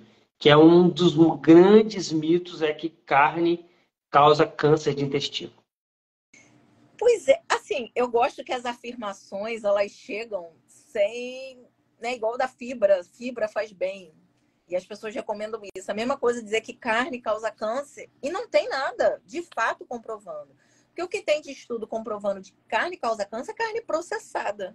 Estamos falando de carne industrializada, não estamos falando de carne natural, né? E mesmo esse da processada é uma evidência bem baixinha, né? Não é? Ok, mas aí você até entende processo de industrialização, ok. Mas assim, como que a gente pode dizer que carne vermelha faz mal e que o hambúrguer do futuro não faz? Que é carne processada, se for assim. Então, dois pesos, duas medidas, né? Na verdade, é isso. Dois pesos, duas medidas. E muito provavelmente, eu acredito, eu sou suspeito para falar, mas eu acredito que é exatamente o contrário, né? Tirar a carne aumenta o risco de câncer de intestino. E posso falar uma outra coisa que aumenta risco de câncer em geral? Eu tenho um amigo meu vegano que morreu de câncer de intestino. Steve Jobs é outro. Morreu de câncer de intestino, era vegano. Então, assim... Pois é. Na verdade, que eu vejo hoje é o grande problema de câncer é diabetes e obesidade. Todos são. Eles depois emagrecem com tratamento. Mas eu olho lá na clínica que eu trabalho, todos quando chegam são obesos e são diabéticos. Todos. Não tem É o combo, né, Thaís? É um combo. É o Então, eu combo. acho que a luta não é contra a carne, a luta é contra a diabetes. É simples assim. Então, as pessoas estão apontando o vilão errado. Exatamente. É aquela apresentação do Dr. William lá no Brasil Low Carb, né? Achei fantástico. Ele intensivista, ele trabalhou primeiro intensivista UTI, né? E aí tinha mais questão de doença cardiovascular. E ele identificou exatamente esse combo. A pessoa tinha obesidade, hipertensão e diabetes, né? Era o trio, né? E depois na área de câncer ele identificou a mesma coisa. Sim, mas é isso. É impressionante. Todos são. Você vê, todos são. E assim, tem uns, inclusive, assim, claro que a gente tem que ficar, tem hora que eu tenho que ficar na minha, né? Não vou arrumar briga com todo mundo no hospital. Mas assim. Imagino. Mas assim, eu já tive uma vez que eu briguei com uma nutricionista, porque a gente tinha um paciente diabético usando 80 unidades de insulina por dia. 80 unidades, é uma dose altíssima. E ela brigando que a gente tinha que aumentar a dose de insulina. Eu falei, não, a gente não tem que aumentar a dose de insulina. Você tem que parar de dar um monte de fruta, de pão e de um monte de coisa para ele. Eu falei, vê se isso faz sentido. Era diabético tipo 1 ou tipo 2? Ele era um diabético do tipo 2, mas que já tinha falhado o tratamento e já estava na insulina. Já estava quase... E olha só, ele usava 80 unidades e com 400 de glicose. E com câncer. Você acha que ele ia responder ao tratamento com essa glicose? Não, o fato de um diabético tipo 2 tomar insulina não significa que ele está reduzindo o diabetes. Na verdade, ele está piorando o diabetes, né? Sim. Exatamente. Piorando o diabetes. Ele não está ficando mais sensível à insulina, ele está ficando ainda mais resistente à insulina ainda. Isso aí. Por isso que precisa entrar a insulina e depois ir aumentando a dose. O nível de resistência está fazendo resistência à insulina que ele toma. Fica enxugando gelo, quando começa a cair mais gelo, você tem que enxugar mais gelo, né? Em vez de botar o gelo no freezer, né? Resolver a causa, que é tirar o carboidrato, que é um mito assim, gigantesco, né? Eu acho que, sim, que a gente precisa comer carboidrato. Isso é um mito. Eu pego muito aqueles pacientes com gordura no fígado, e aí o que eles sempre acham que tem que. Eles recebem essa orientação de outros profissionais, que tem que parar de comer carne. E aí eu falo, pelo amor de Deus, isso não existe. Você não tem que parar de comer carne. Você tem que tirar o farináceo, o excesso de fruta. Você vai tirar isso aí da tua vida. E vai continuar comendo carne. Aí eles ficam até mais felizes. Mas assim, é uma coisa óbvia. Eu falo sempre assim, gente. Por que a gente é tão simplista de achar que uma gordura vai entrar no nosso corpo e ela vai ser isso? Nosso corpo não vai transformar ela em nada. Nosso corpo transforma tudo. A gente tem um fígado para fazer metabolismo. Para que? Não, eu vou comer gordura. É gordura. Pronto, é isso. É igual o cano da pia, né? Você joga gordura, ela entope com gordura. É o que acontece na nossa veia. Comeu gordura, entope a veia. Essa é a lógica. É simples assim, né? Olha, aí o Ansel Keys, na década de 70, falar isso, agora a gente, em 2023, ainda está repetindo isso, que eu acho o problema, né? Então... Não, e esse mecanismo da esteatose hepática, da gordura no fígado, e rolou uma pergunta aqui do ácido úrico. Você pode responder? Posso? Qual era a pergunta? Deixa eu só saber. Bom, em relação de carne e ácido úrico. Ai, meu Deus. Gente, o principal, quem mais eleva ácido úrico não é a carne, é a frutose. Primeira coisa, tira isso da cabeça, tá? Mas, sim, o que pode acontecer? Um paciente que está com muito problema metabólico, ele tem esteatose hepática, ele tem diabetes, ele vai reter mais o ácido úrico, tá? Isso é ação da própria insulina. Então, quando ele começar, vamos supor, ele mudou a dieta. Ele saiu de uma dieta carbolândia e foi para uma dieta carnívora. É possível que suba um pouco o ácido úrico dele? É. Isso pode ser uma resposta inicial, mas depois cai, tá? Inclusive, nesses casos, assim, eu só faço isso com os pacientes medrosos, né? Eu passo um remedinho para ajudar a excretar, porque o remédio que a gente usa para ácido úrico, que é o halopurinol, ele só aumenta a excreção de ácido úrico, ele não baixa ácido úrico, ele aumenta a excreção de ácido úrico. É só isso que ele faz. Então, por exemplo, se o paciente tiver com muito medo que subiu o ácido úrico, né? Ah, eu vou ficar com gota, e dá um halopurinol dose baixa lá só para ajudar ele a excretar, e passado 2, 3 meses o ácido úrico dele vai estar mais baixo do que quando ele começou. Então, e vai estar tudo certo. É simples assim. É Simples assim. Engraçado como é que é tudo ao contrário, né? Eu fico impressionado isso, é tudo ao contrário. Aí você pegar aquela pirâmide alimentar lá do americana, se você virar ela ao contrário, ela funciona perfeitamente bem. Lindo! A última coisa que você tem que comer é grãos, né? A primeira é carne gorda, depois frutas, verduras e legumes, e depois a última lá é grãos. É só inverter. Só inverter o que é causa ácido úrico, não é a carne. Tudo é ao contrário. o contrário. Impressionado como é que é tudo ao contrário. Aliás, grãos é uma coisa que a gente não precisa comer, que só faz mal pra gente. Deixa eu te contar um pouquinho da minha experiência com grãos, né? Eu descobri que eu sou extremamente intolerante à leguminosa. Descobri por acaso. Isso foi antes de eu saber de cetogênica, foi muito antes. Eu trabalhava... Feijão, soja. Mas basicamente o que eu comia era feijão e às vezes ervilha. Lentilha, né? Lentilha também. Exato. O que acontece? E aquele outro grão de bico, né? Grão de bico. Isso aí. Todos são leguminosos. Isso, são leguminosas. Amendoim também, leguminosa. Mas o que acontece? Eu trabalhava no ambulatório que eu atendia de manhã, atendia minha agenda de manhã, parava para almoçar e atendia depois voltava para atender. Eu levava arroz, feijão, minha dieta normal, arroz, feijão, uns legumezinhos e uma carne. E quando eu sentava para atender, além de eu estar estufada, a minha barriga fazia aquele barulheira toda. E eu falei, gente, eu acho que eu vou parar de comer feijão de tarde, né? Não vou mais levar feijão. Parei de levar feijão. Falei, fica chato, eu sou gasta. Tô lá atendendo, minha barriga fazendo barulho, fica chato. Não vou mais levar. Parei de levar.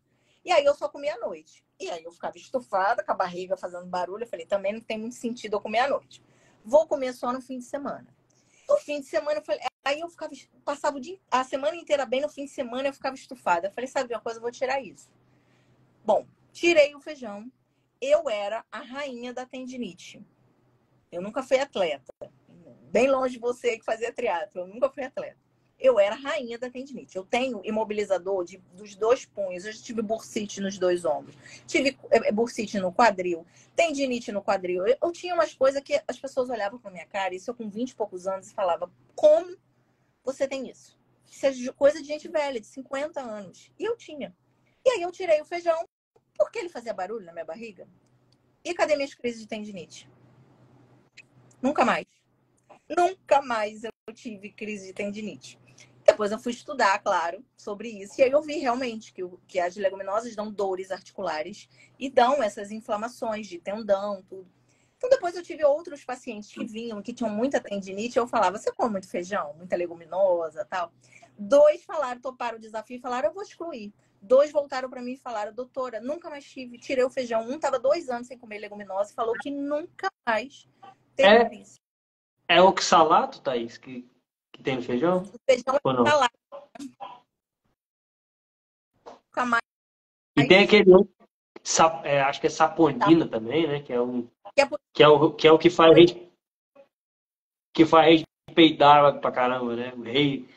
É só comer feijão que é certo, né? Certo. Pois é.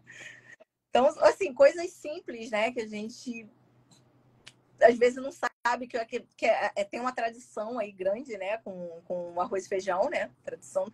Você quase ofende as pessoas de tirar o feijão. E as pessoas falam pra mim, como você não come? Eu não como feijão há mais de 8 anos, tá? Pra mais de 8 anos. Não como mesmo. Vou no churrasco, tem feijãozinho amigo, eu ignoro, não como. E as pessoas, você vai ficar com anemia. Querida, eu não tenho anemia. Eu não tenho anemia. A última vez que eu tive anemia, pode botar aí anos para trás, eu não tenho anemia. Mesmo porque o feijão não vai ajudar muito na anemia, né?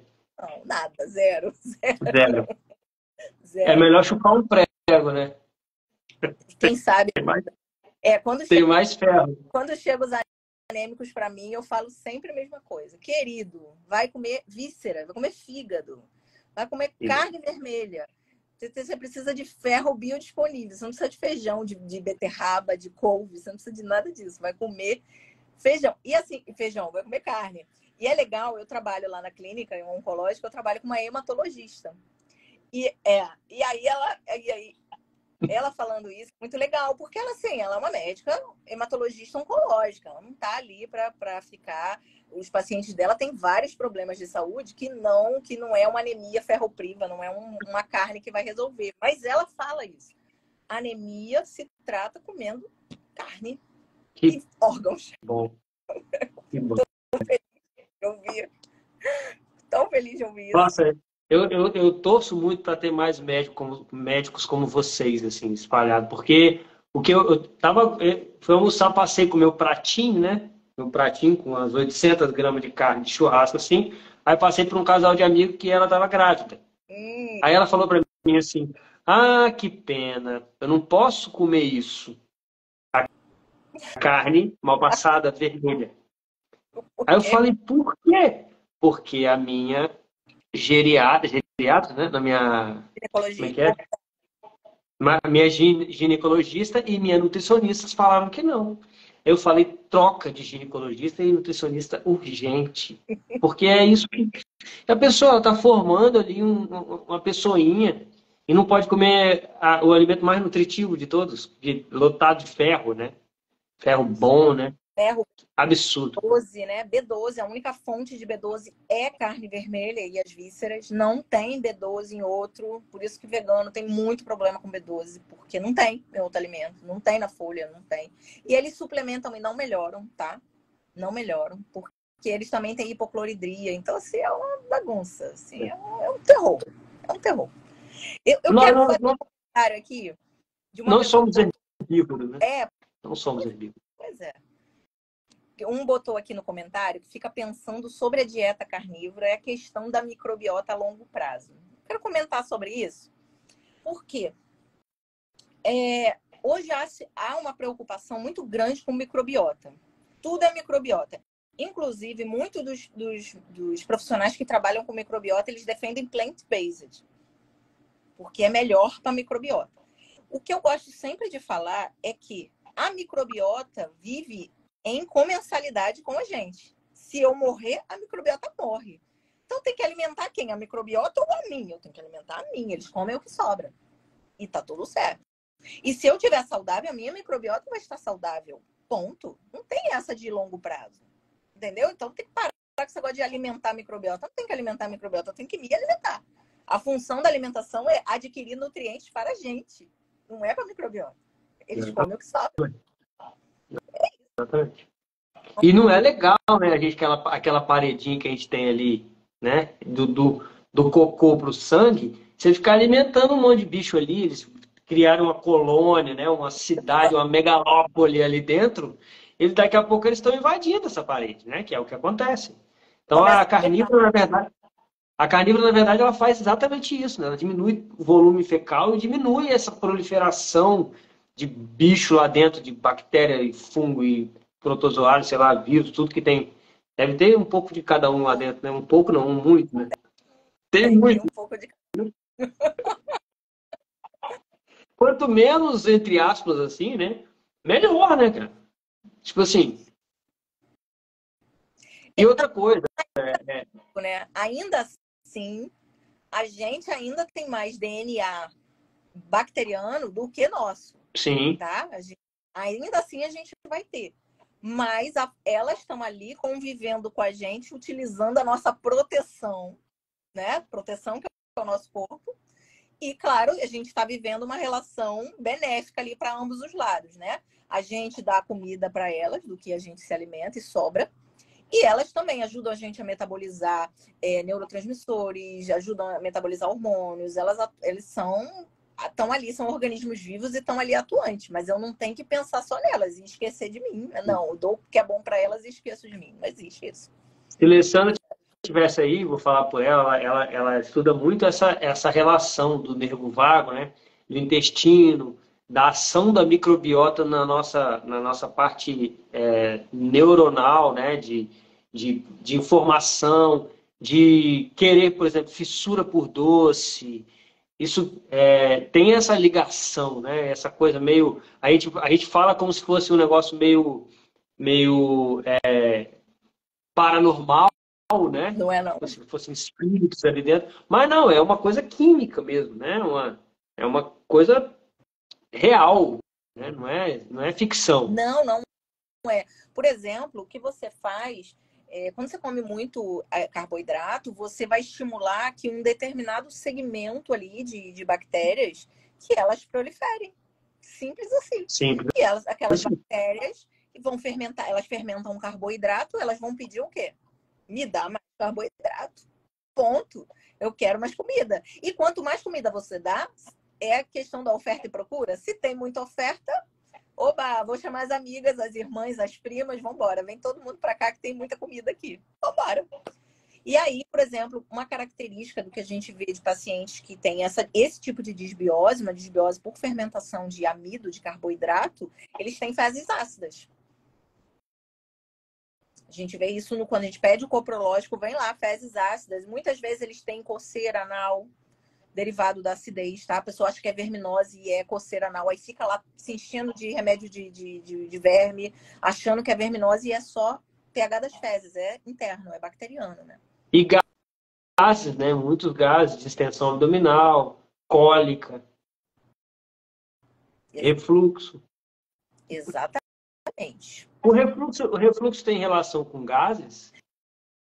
Então, também tem. Eu falo que o refluxo tem toda uma alteração digestiva, tá? Que acontece várias coisas no refluxo. Então, geralmente, tem uma pessoa ali que tem uma hipocloridria, então ela digere mal no estômago, ou seja, ela acaba fermentando muito também no estômago e produzindo gases ali dentro do estômago, tá? Que favorece ela ter o refluxo. A gente já sabe que a hipocloridria não deixa ela fechar adequadamente os esfíncteres, tá certo? E se esse alimento ele vai chegar também mal digerido no intestino, o que a gente precisa lembrar é que essa nossa digestão ela é sequencial. Se a etapa anterior não foi feita, não consegue fazer direito a seguinte, né? Então, se eu, por exemplo, se eu não tenho acidez suficiente para abrir a proteína, para quebrar aquela, né, para desnaturar a proteína, como é que o meu intestino que tem uma dipeptidase vai digerir a proteína complexa? Ele não consegue fazer, não faz. Aí você vê, por exemplo, quando a gente pede o coprológico, que tem lá proteína íntegra, proteína inteira nas fezes, não digeriu nada. Por quê? Porque não conseguiu digerir lá em cima. E quando mistura vários tipos de comida, assim, vegetal com carne, com arroz, com feijão, porque uma coisa que eu vejo assim, que pela lógica evolutiva, né, a gente não comia um prato colorido. Uma hora a gente comia uma fruta, outra hora comia uma carne, outra hora comia uma outra coisa. A gente não fazia um prato no self-service que pegava um pouquinho de cada um, né, na selva, para comer. Então, Exatamente. assim, e eu costumo pensar, tipo, pizza. Você vai chega na pizzaria e pede uma pizza meia calabresa, meia portuguesa. O que vai acontecer? Ou a calabresa vai ficar crua, ou a portuguesa vai queimar, porque cada uma tem um preparo diferente.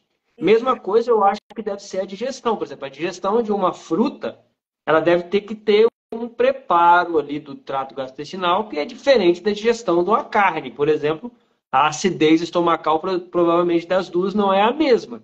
Se a gente está comendo uma fruta, provavelmente o corpo vai entender que aquilo ali é uma fruta e vai produzir uma configuração ali do sistema para digerir uma fruta. E se você come uma carne, vai ter uma configuração. Se você come os dois juntos, talvez ele fique meio perdido, não? Não, isso não acontece. Na verdade, o que é difícil de digerir pra gente, muito difícil, é a proteína. Então, se eu tenho um estômago adequado, um pH adequado no estômago, por exemplo, para digerir a proteína, eu vou digerir todo o resto. Vai tudo. Entendeu? Eu vou digerir todo mundo. A única coisa que a gente não digere mesmo, que eu posso comer à vontade, que você não vai digerir, é folha. Porque não temos enzima para isso. A enzima para digerir a folha é a celulase. A gente não tem celulase. celulase e enzima de herbívoro. A gente não tem. Então, a gente não digere folha. Folha é para sair nas fezes mesmo. É um negócio que eu sempre falo. Eu parei de comer folha, sabe? Porque eu comia.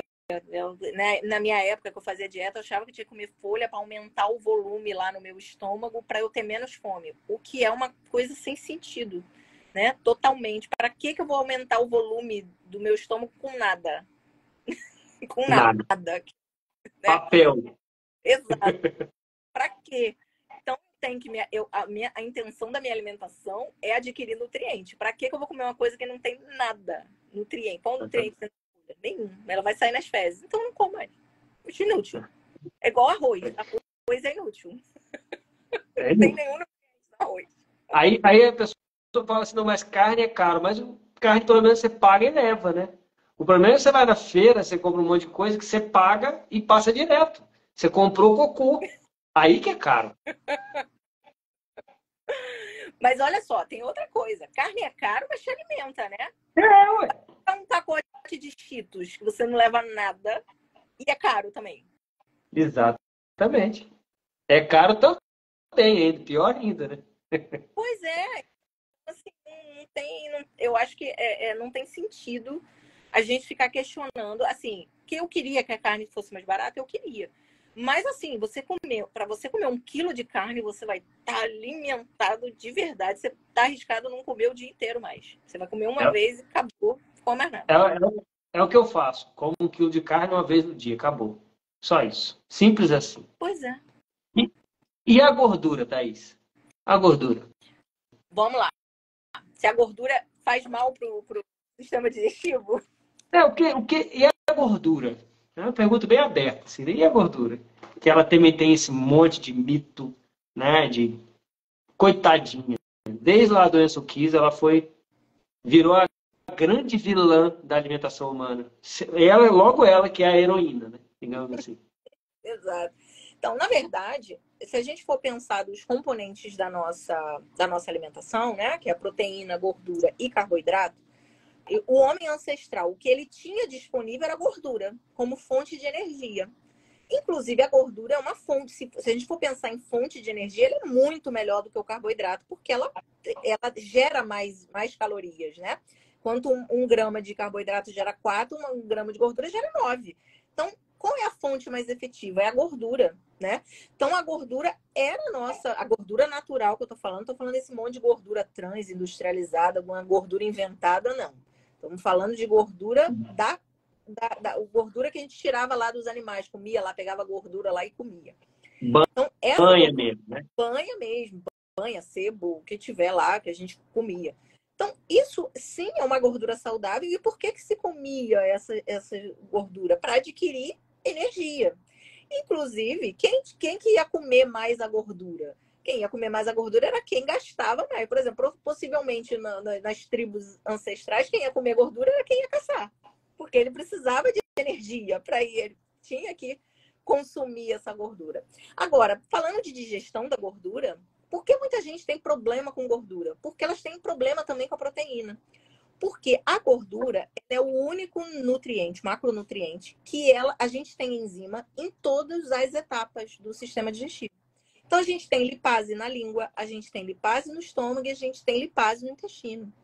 E ainda no intestino ainda tem as sais biliares, que é a bile. Então, a gente tem um reforço de digestão de gordura para a gente entender como a gordura é importante para a gente como fonte de energia. Então, assim, sensacional. Então, assim, a gente vê, por exemplo, que as pessoas que têm uma intolerância, tipo, come gordura e se sente mal no estômago, possivelmente é o mesmo problema da proteína. Tem hipocloridria, porque a lipase gástrica, ela é uma lipase ácida, dependente de pH ácido. E além de energia, a gordura também tem nutrientes, né? Inclusive, tem alguns ácidos graxos que são essenciais para o bom funcionamento do intestino, né? Para a nutrição do intestino. Exatamente. Então, e a gente butirato, eu acho, né? Butirato, não é isso? Então, o pessoal que diz que o carnívoro ele vai ter câncer de intestino, é porque ele come pouco butirato. É isso. Que é muito fácil de resolver. É só comer manteiga, que é rica em butirato. Resolve. Come manteiga. Resolveu. Butirato. Butirato líquido ali. Bota no café, faz o que você quiser. Come manteiga. Tem butirato pra caramba. Tem muita gente que tem problema com gordura, para comer gordura, né? Muita gente mesmo, assim, que tem nojinho e tal. E uma solução boa é a manteiga, né? A manteiga é excelente, né? Gostoso, fácil de colocar. Alguém perguntou aqui para aumentar a acidez, limão ou vinagre de maçã, o que é melhor? Então, vamos lá. Para aumentar a acidez, algumas vezes a gente precisa tratar, a gente vai precisar suplementar enzimas, tá? Nem sempre você vai adiantar você usando limão, você usando vinagre de maçã, nem sempre isso vai resolver todos os problemas da digestão, tá? Então, essa é a primeira coisa. Mas eu, particularmente, Thaís, prefiro limão, tá? Se for para usar uma coisa mais natural para tratamento, eu prefiro limão, tá? Inclusive, eu tenho uma paciente que não se adaptou, por exemplo, com enzima, não se adaptou com betaína, e eu fazia com ela para ela tomar um pouquinho. Ela tomava meio limãozinho espremido antes da refeição e ela ficou muito bem. Ela tinha refluxo. Eu precisava tratar essa acidez gástrica dela e a gente usava o limão e ela se adaptou super bem. Ela ficou ótima. Se fizer uma marinada, ajuda também para quem tem essa questão de digestão? Marinar a carne antes, deixá-la no limão de um dia para o outro? Sim, interessante, sim, com certeza. Pode Já dar ajuda também. um dia. Já vai ajudar no processo, com certeza. Tá? Tem várias coisas naturais, mas, assim, às vezes, né, eu explico isso para as pessoas. Porque teve até uma vez uma pessoa que veio aqui no meu inbox, no Instagram, ela, mas eu tô em carnívora e eu continuo tendo diarreia, a minha digestão não melhorou. Então, assim, o que a gente precisa entender é que a carnívora, ela é ótima, mas ela não vai solucionar problemas que as pessoas adquiriram ao longo da vida. Nem todo mundo vai resolver só fazendo a carnívora. Às vezes você vai ter que tratar. A pessoa adquiriu algo que você vai precisar intervir. Não, e que quer que resolva em uma semana, em um mês. É assim. Não, eu já estou fazendo carnívora há 17 dias e não resolveu ainda. Eu falo, minha filha, 50 anos socando troço para dentro aí, cara. Olha, intestino é um tratamento, eu sempre falo, é a longo prazo, é lento. Você vai levar meses para corrigir. Você vai levar meses, você não vai levar semanas. Tá? Mas assim, o caso mais bonito que eu tenho, sim, que eu lembro com carinho desse paciente, que ele é um paciente de 14 anos. Ele rodou médico, ele tinha uma constipação desde 6 anos de idade. E ele só evacuava com lavagem intestinal. Ponto. Aos 14 anos. E aí eu já tinha feito o teste de tolerância à lactose, teste para doença celíaca, tudo negativo. Ele não tem nada. E ele com a constipação, com indicação de laxante diário e com e sem conseguir evacuar, mesmo assim a irmã dele, que era enfermeira, fazia a lavagem dele a cada 15 dias. Para ele evacuar dentro do box, porque era uma pedra, ele não evacuava fezes, era uma pedra. E ele, quando ele chegou lá, ele era um menino baixinho, tímido, assim, quase não queria falar. Quando eu fui examinar, ele não queria me mostrar a barriga, por quê? Barriga estufada, eu pegava o intestino grosso dele. Nunca aconteceu. Eu não pego o intestino grosso. Eu pegava o intestino dele, assim, de tão duro. E eu pedi, óbvio.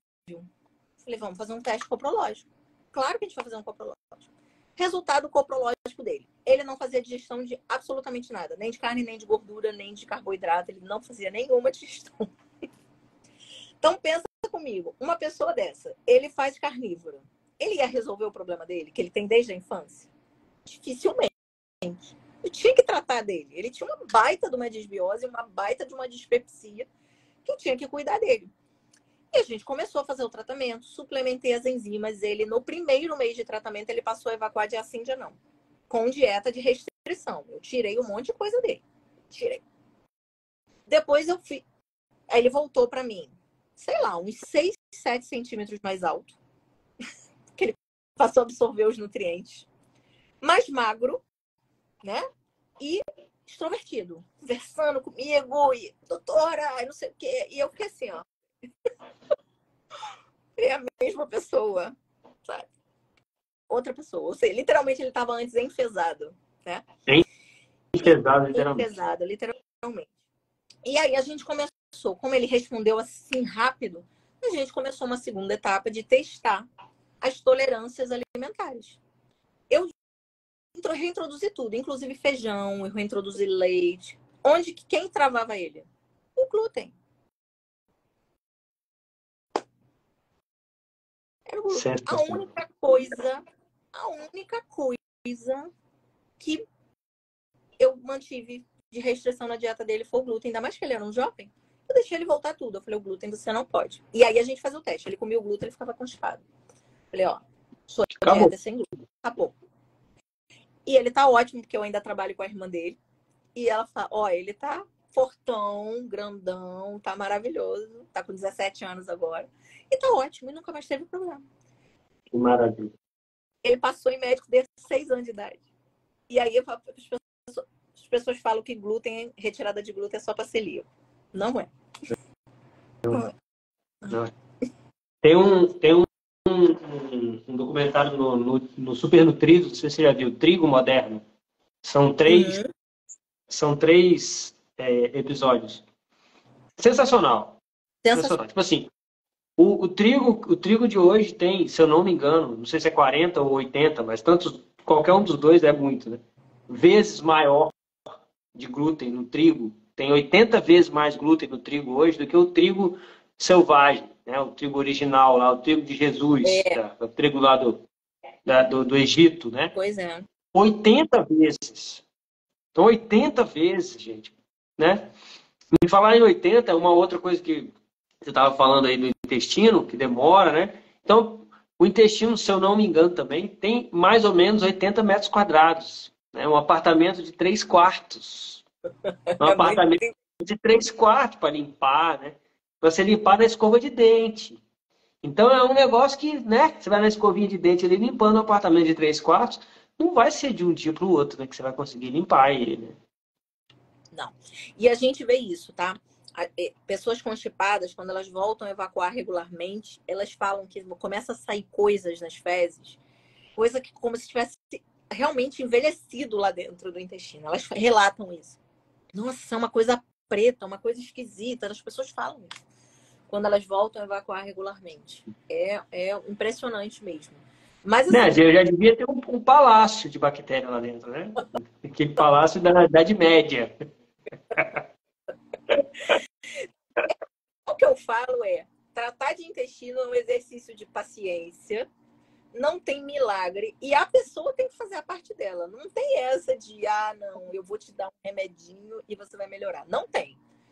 Deixa eu te fazer uma pergunta que é uma coisa recorrente assim na carnívora, e eu tenho da minha doideira lá, eu falo e o negócio funciona. Quando a pessoa muda de vez, faz uma transição direta para carnívora, normalmente ela tem fezes líquidas. E isso, pelo que eu vejo, dura 3 dias, uma semana, que não é uma fé, não é diarreia, não é desidratação, não é cólica, é só fezes líquidas. E uma fezes meio tipo desse jeito que você falou, sabe os negócios assim. E aí depois de uma semana volta, tem um dia, e depois para de novo. Isso, por acaso, na minha visão, é um intestino se limpando, assim, a carnívora fazendo uma limpeza ali do intestino, uma readequação ali dessa sujeirada toda que estava agarrada lá dentro. Não digo limpeza, eu digo uma adaptação, que é o seguinte, você tinha uma alimentação que possivelmente era cheia de um monte de tranqueira, e o teu intestino tinha toda uma dificuldade, né? O nosso intestino, ele tem o movimento dele, ele tem um movimento de impulsão, que é a peristalse, para empurrar aquilo. Olha lá, ele empurra.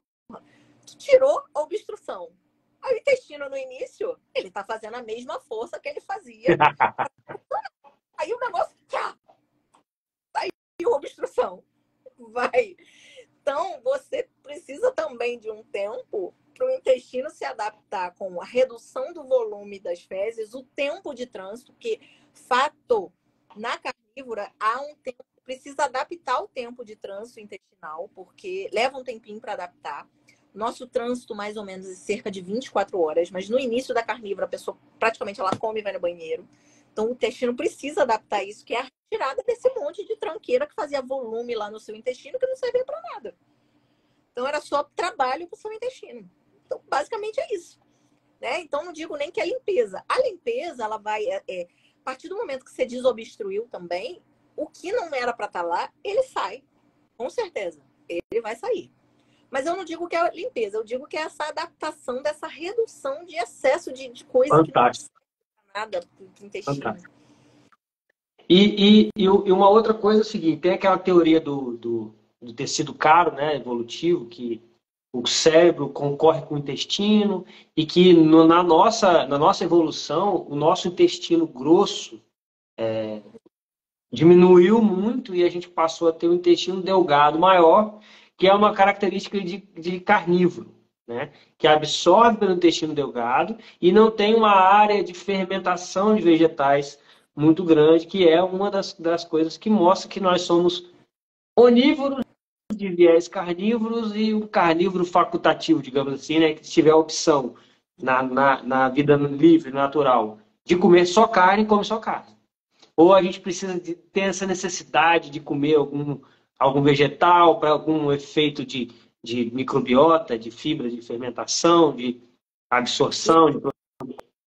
Ó, eu vou inverter uma coisa que você falou, que as pessoas falam que a gente é onívoro, como se... O que seria um ser onívoro? É um ser que pode viver tanto de alimentos de origem animal quanto de alimentos de origem vegetal. Isso não é verdade. A gente não pode viver só de alimento de origem vegetal. A gente não sobrevive. Então, a gente não é. Tipo os veganos. Tipo, só sobrevive. se enchendo de suplemento. Eles vão... Se eles não fizerem nada, eles morrem. Ponto. O que a gente vê nos veganos de alteração intestinal? Eles começam a ter diarreia desabsortiva. Eles param de absorver as coisas. Eles não, tanto que você dá suplemento, chega uma hora que eles não absorvem mais nada. Porque eles fazem uma baita de uma desbiose e eles fazem uma diarreia desabsortiva. Então, eles perdem os nutrientes. Além disso, eles comem e eles perdem. Por isso que eu tô falando. Morre mesmo. Entendeu? Morre. Então, assim, eu digo que esse onívoro a gente bota bem entre aspas. A gente não é carnívoro exclusivo. Mas a gente precisa da proteína animal. Ponto. A gente precisa da proteína animal. É a nossa principal fonte de nutrientes. E realmente, o nosso intestino grosso é um intestino grosso muito curto meio. Aliás, o nosso intestino como um todo é considerado, se a gente for comparar com herbívoros, né? Por exemplo, um boi, ele tem 20 metros de intestino. A gente tem 9. 1,5 só de intestino grosso. Entendeu? E apesar da gente ter uma microbiota aí grande ali no intestino grosso, a função ali principal do nosso intestino grosso é reabsorver água. A principal função dele. Certo? O delgado não. O delgado vai absorver os nutrientes. Ele é muito importante. Tem que demorar ali, né? Tem que ir devagarzinho ali. A carne nem chega no grosso, né? Se tiver com a digestão certinha, ela nem chega lá, né? Não, vai chegar muito pouco. Sensacional. E uma coisa que as pessoas também, às vezes eu falo, que a pessoa fala, nossa, é mesmo. Você já parou para pensar que a gente bebe água do cocô? A pessoa fala para a pessoa, nossa, a água que você bebe, ela tá lá junto com o seu cocô. Então a sua pele que filtra o cocô para entrar para a água que você está bebendo, tem que ser uma pele, o filtro tem que estar funcionando muito bem, né? Se você ficar comendo glúten, ele vai abrir, ele vai esgarçar ali e vai entrar água com cocô para você beber. Você vai beber água com cocô. Essa água é reabsorvida, sim. O nosso intestino grosso, inclusive, ele é muito bom em reabsorver água. Por isso que, por exemplo, se você passar aí pessoas que já têm constipação, que ficam 48, 72 horas, 60 horas sem ir ao banheiro, o intestino está fazendo o quê? Enquanto as fezes estão ali, ele está reabsorvendo água. Reabsorvendo água. Reabsorvendo água. Ele faz vai secando. Vai secando. Vai endurecendo. Pedra, né? A função mesmo, por exemplo, o ideal fisiológico de sair de água que sai nas fezes é 100 ml. Só que total de líquido que circula no nosso sistema digestivo com as enzimas é em torno de 10 litros de líquido. Sim, é muita coisa. Então, só de saliva por dia 1,5 litro. Isso tudo não pode sair, senão a gente desidrata. Por isso que diarreias, podem deixar a pessoa desidratada, porque não tem reabsorção, vai embora. Vai embora aquela água toda. 10 litros de líquido te desidrata, ó, 2 tempos. Caramba, que show. Então, o nosso intestino, ele Thaís, tudo de volta. nós estamos a 1h30 na live, 1h35, tá? Sensacional, muita informação, muito obrigado. Eu queria, assim, não queria encerrar ainda não, mas a gente já partir para o encerramento, ver se, não sei se você viu alguma pergunta aí. Eu estou olhando, assim, mais ou menos as perguntas e tentando introduzir elas na nossa conversa para não ficar parando muito, né, para ficar mais dinâmico. Queria dar um oi para o Dr. William Hudson, que entrou aí na live. Sou seu fã, viu? Ele teve com a gente aqui há umas 3 semanas atrás. Fera. Né? Top. Eu acho.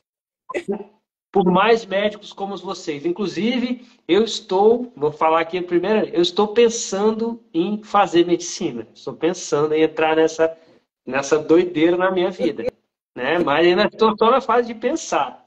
E aí, quando eu vejo um médico como você, como o Dr. William, como o Dr. Cláudio Brasil, como o Ciro, né? Vários médicos que a gente tem aí, né? Do lado de cada força, eu fico pensando uma história como essa que você falou aí de resolver o problema de uma pessoa, de sair do menino triste para uma pessoa feliz. Essas coisas, às vezes, me faz assim, pensar mesmo em ir para a área da saúde de verdade, né? Porque o que eu vejo também, por outro lado, a gente conversou com o Dário outro dia, e é sempre a mesma história. Né? Eu fui lá e saí novinho da faculdade, eu também fiz faculdade, fiz engenharia, mas eu também saí novinho, achava que sabia tudo, né? Morrendo de medo do prédio cair. E a gente não sabe, né? Você sabe da faculdade, você aprende algumas coisas, mas a gente aprende muito mais na vida, no dia a dia, né? Que a coisa acontece mesmo. E é um relato constante. Todos os médicos que estão lá de cada força já falam isso, né? Que o que eu aprendi na faculdade, eu aplicava nos meus pacientes e não resolvia, né? Estava constipado, mandava comer fibra, né? Tava com não sei o que, dava um omeprazol. O doutor Dário falou isso na live de semana passada. E não, nada resolvia. E aí nada combina com a nossa evolução, então está muito desconectado, né? A medicina de hoje ela é muito desconectada com essa questão evolutiva, né? Eu e Henrique, a gente está trabalhando na tribo, fazendo várias coisas, a gente tem muito essa pegada de evolutivo. Se não faz sentido com a evolução, não pode fazer sentido, como a gente conversou aqui várias coisas, né, Thaís? E eu estou muito feliz de estar conversando com você. Eu e Thaís, a gente se encontrou lá no Locar Brasil e começamos uma conversa despretensiosa. Assim, eu acho que a gente ficou conversando umas 2 horas, não foi? Foi sim. Ficamos umas 2 horas conversando. Porque eu acho sensacional, inclusive, eu vejo que a saúde começa no intestino, né? Então, o gastro, talvez hoje, né, assim como o gastro, e tem, acho que é Lana, que estava aqui falando que é uma nutricionista que trabalha junto com você, é Lana o nome dela? Iana? Lana, né? Então, essa combinação de nutricionista com gastro, talvez seja, assim, o que hoje mais está precisando na saúde da população. Porque os problemas vêm daí, né? Vem da má nutrição e de problemas intestinais, principalmente permeabilidade, autoimune, inflamação, né? Tudo vem dessa coisa, dessa comida errada que está a pirâmide de cabeça para baixo, digamos assim, né? E tem que ter gente com coragem para inverter essa pirâmide, principalmente na cabeça das pessoas. E esse é um dos trabalhos que a gente traz aqui, né? E aí a gente faz aqui no Bate-Papo Carnívoro e Alessandro, a gente sempre tenta trazer tanto profissionais para trazer esse lado, como você trouxe hoje, né? Técnico e de verdade que funciona, também para trazer pessoas que têm a experiência da própria vida, que é o Carnívoros em Foco, né? E hoje foi os dois, né? Porque você, além de ser profissional, você também tem a experiência de ser carnívoro. E eu tenho certeza pelos comentários que eu estou vendo que a galera gostou pra caramba e foi muito esclarecedor, até para mim, que eu já estou nessa estrada já tem um tempo, mas aprendi um monte de coisa aqui hoje. Obrigado. E pedindo para indicar um livro, eu vou passar essa bola para você fazer o encerramento aí da live, né? Partir para o encerramento, para a mensagem final aí. E já deixar um livro aí de indicação para quem está pedindo. Eu vou falar um livro básico, mas como as pessoas ainda falam muito sobre gordura, eu acho que o Gordura Sem Medo é um ótimo livro para começar, né? Olha ele ali, ó.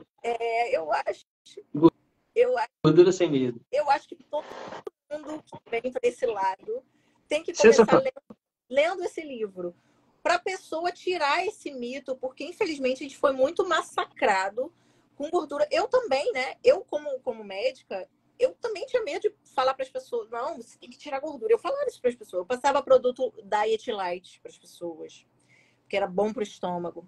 E aí depois a gente vai passando os anos, né? Eu me formei em 2007, eu finalizei minha especialização de gastro em 2010. Quando chegou em 2019, eu não queria mais ser gastro. Eu falei, gente, eu não resolvo nada dos pacientes. Ele tem constipação, eu passo laxante. Ele tem dor de estômago, eu passo prazol. Ele tem gordura no fígado, eu passo silimarina. O que eu tô fazendo? E eles voltavam com o mesmo problema, provavelmente, né? Não resolvia, né? Sim, assim, uma coisa que eu fiz, né, nesse processo, depois que eu comecei, fui estudando, aí fui fazer uma especialização em gastroenterologia funcional, terminei em 2021. Aliás, terminei em 2022, fiz em 2021.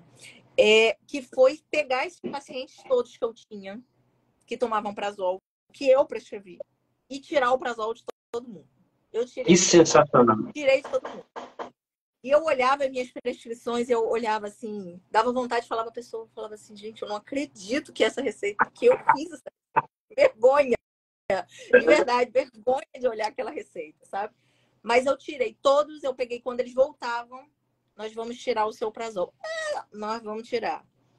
E todos ficaram melhores e todos saíram do prazol. Eu só tenho uma desse pessoal antigo que ela não quer parar. Eu tenho que respeitar a vontade dela, né? Não, eu estava vendo outro dia que uma das coisas que o omeprazol faz é aumentar o risco cardiovascular, né? Vai aparecer ainda muita coisa sobre o omeprazol, né? Porque todo idoso ele ganha receitas, a gente vê isso. Ele ganha receita de AS, de omeprazol para proteger o estômago, porque afinal ele vai tomar AS. Aí ele fica deprimido, ele ganha um antidepressivo, fora os remédios da pressão e da diabetes. É isso. Todo mundo tem E o do colesterol também, né? Colesterol, exatamente. Então, assim, entrou outra fera aqui, ó, a doutora Nini. Olha, eu falo para você, prazol hoje eu acho que é uma das piores medicações, porque todo médico acha que sabe o que fazer e passa. As pessoas não vão pro gasto para tomar o omeprazol. Elas vão ali na farmácia e compram, ou o fulaninho que falou, não, eu tomo omeprazol, toma você também, e ela compra. Então, e tem efeito, né? Instantâneo, assim. A pessoa toma e melhora mesmo, né? Toma e melhora. Mas assim, e aí eu vou, assim, até pra gente, eu sei que você tinha falado pra gente finalizar, eu vou só falar isso. Não. Fica à vontade, fica à vontade. Saberem que omeprazol, indicação de omeprazol, ou qualquer da família, é doença erosiva do sistema digestivo. Ferida é úlcera e doença erosiva. Ponto. No esôfago, no estômago, no duodeno, doença erosiva. Essa é a indicação. Porque realmente, se você mantiver a acidez gástrica que está com doença erosiva, está com ferida, vai abrir. Vai piorar. Então é isso. Que é um período que você cicatriza uma doença erosiva em 45 dias. A indicação é essa. Ponto. Caramba. Minha bateria tá caindo aqui. Deixa eu botar o carregador. Deixa eu aproveitar e fazer uma pergunta que eu sempre falo meio de orelhada assim, né? Mas eu acho que faz sentido. Uma pessoa que tem uma gastrite, aí ela fala, mas eu tenho gastrite, eu posso fazer jejum? Eu falo assim, eu acho que, na minha opinião, se eu tivesse gastrite, eu faria jejum exatamente para ajudar a melhorar a gastrite, né? Porque você dá um tempo para o estômago para ele se curar. Faz sentido isso ou não? Claro que faz. Até porque toda vez que você comer, você vai produzir Para acidez. produzir, é como se fosse assim, você para a fábrica para consertar alguma coisa lá da fábrica.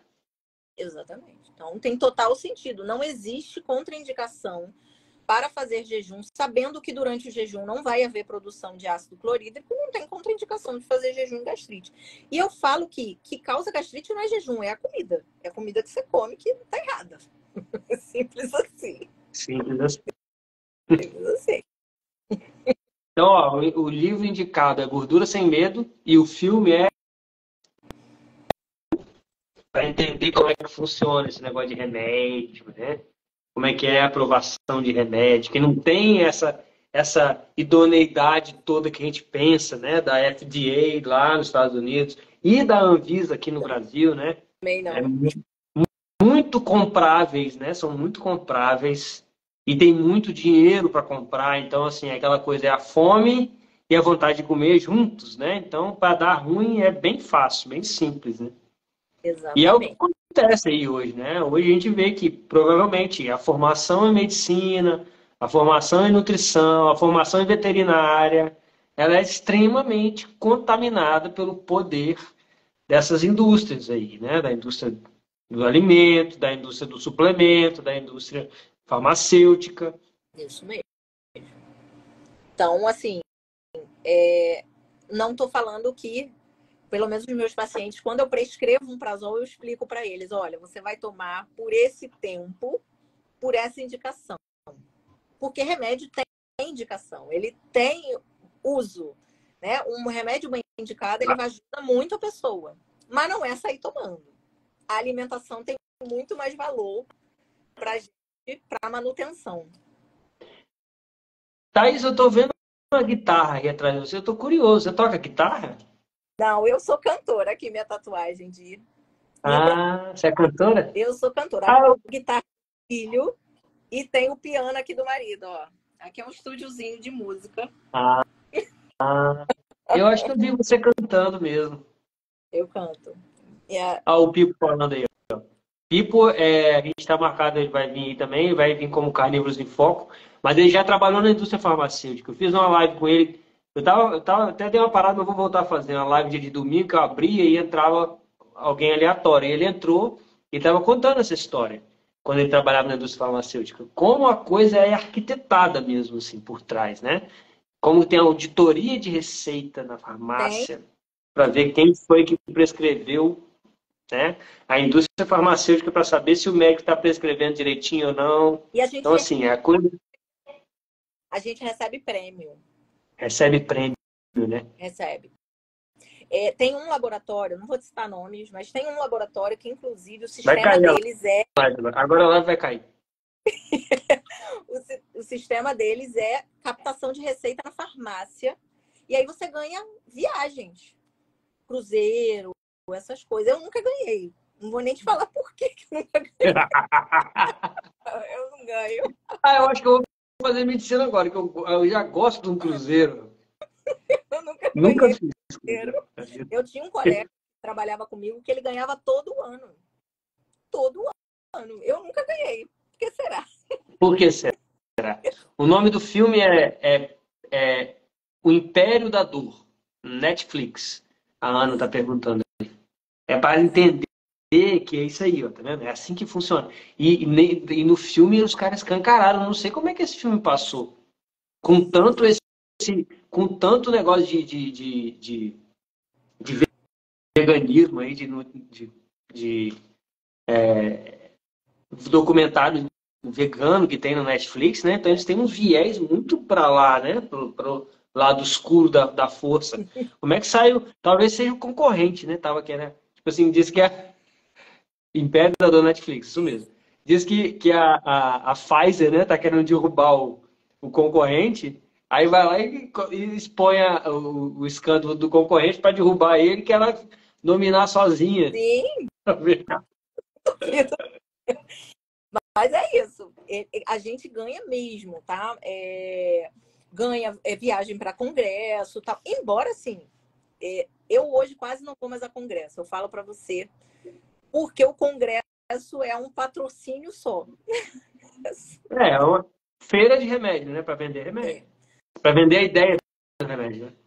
sim. Aí tem o simpósio satélite do remédio. Para falar. Aí, assim, simpósio satélite. Constipação, mas aí o patrocínio é lá lá do determinado laboratório e é para falar do remédio que eles estão lançando para constipação. É tudo assim. É tudo assim. Dá até um desânimo. Aí, assim, você ficar indo no congresso para ficar vendo isso, fica assim. Eu não trato nenhum dos meus pacientes com constipação com remédio. Ninguém ganha remédio com constipação. Um ou outro, assim. Muito raro. Então, para que eu vou Nada que uma banha de porco, a manteiga não resolva, né, Thaís? Então, é Ai, isso. meu Deus do céu. Show de bola. Thaís, ó, muito feliz de a gente ter conseguido finalmente conversar. Infelizmente, você não pôde conversar com a Alessandra, que ela hoje não tá podendo. Ela também deve estar assistindo. Mas não voltarão oportunidades mais para frente. E você atende online. Atendo. Então, quem entrar no seu perfil lá consegue ter acesso e consultar com você, né? Sim, com certeza. Com certeza. Inclusive, Esse convite. galera, inclusive, galera, eu vou falar um negócio, tá? Se teve uma coisa boa que a pandemia trouxe foi essa tal de consulta online, porque ninguém merece ficar refém dos médicos que tem no entorno, daqueles que você tem que marcar com 3 meses de antecedência, ficar 1 hora e meia esperando na sala de espera para ser atendido em 5 minutos, para depois voltar com o exame de encaixe, esperar mais 2 horas e sair de lá cheio de remédio, né? Porque o plano de saúde é o único que cobra. Então, você pesquisa, entra lá, vê o trabalho, você viu a live com a doutora Thais aqui, entendeu como é que ela trabalha. Então, você pode marcar, ela vai ficar 1 hora com você, né, Uma hora e Thais? meia. Uma 1 hora e meia na consulta, vai te atender quanto uma pessoa de verdade que merece, não é isso? E não vai sair cheio de remédio, né? Vai te entender, vai te tratar de verdade, saúde de verdade. E eu tô inclusive consultando com o Ciro Campos, né? Online, top. Dá um trabalhinho para pegar os exames, jogar para o plano, para poder, né? Fazer. Não é tão simples. Mas assim, vale cada centavo. Eu não vou mais em médico aqui mais de jeito nenhum. Só vou em médico online agora e que eu consigo conhecer bem, assim, e sentir. E claro, tem que ser do lado de cada força, né? E principalmente da rebelião saudável, né? A Thaís está na rebelião, o doutor William está na rebelião, a doutora Aline está na rebelião. Ó, a Alessandra agradecendo aí, ó. Valeu, Obrigada, Alessandro, tá agradecendo. gente. E é isso. Acho que já estou falando demais, né? Mas você também atende presencial no Rio de Janeiro, né? Quem for do Rio de Janeiro pode. Isso. O pessoal do Rio de Janeiro atendo na Barra da Tijuca, no centro metropolitano. É Só bom entrar em contato que eu que dá para apertar a barriga, né, Thaís? Ao vivo dá para apertar a barriga, né? dá, dá. Aliás, apertar a barriga dá muito, também dá muito, como se diz, a gente pode fazer muito diagnóstico só apertando a barriga. Imagino. Ei, tudo bem? Bacana, gostei de te ver aí. Ó, agradecer. Quem está perguntando aí, com certeza a live vai ficar salva no perfil do Bate-Papo Carnívoro, no meu perfil. Depois a gente coloca no Spotify e no YouTube também, tá? Na semana que vem, se eu não me engano, vai ser perguntas e respostas. Eu e a Alessandra vamos fazer o Bate-Papo Carnívoro, tá? E já temos a agenda aí até final de novembro preenchida. E quem quiser também fazer parte, quer participar aqui da live, manda lá um direct para mim ou para a Alessandra no bate-papo, tá bom? E, doutora Thaís, ó, muito Para obrigado. você. Realmente, tô aqui torcendo para que tenham mais médicos como você. Obrigada. Um abraço. Um Valeu, abraço. galera.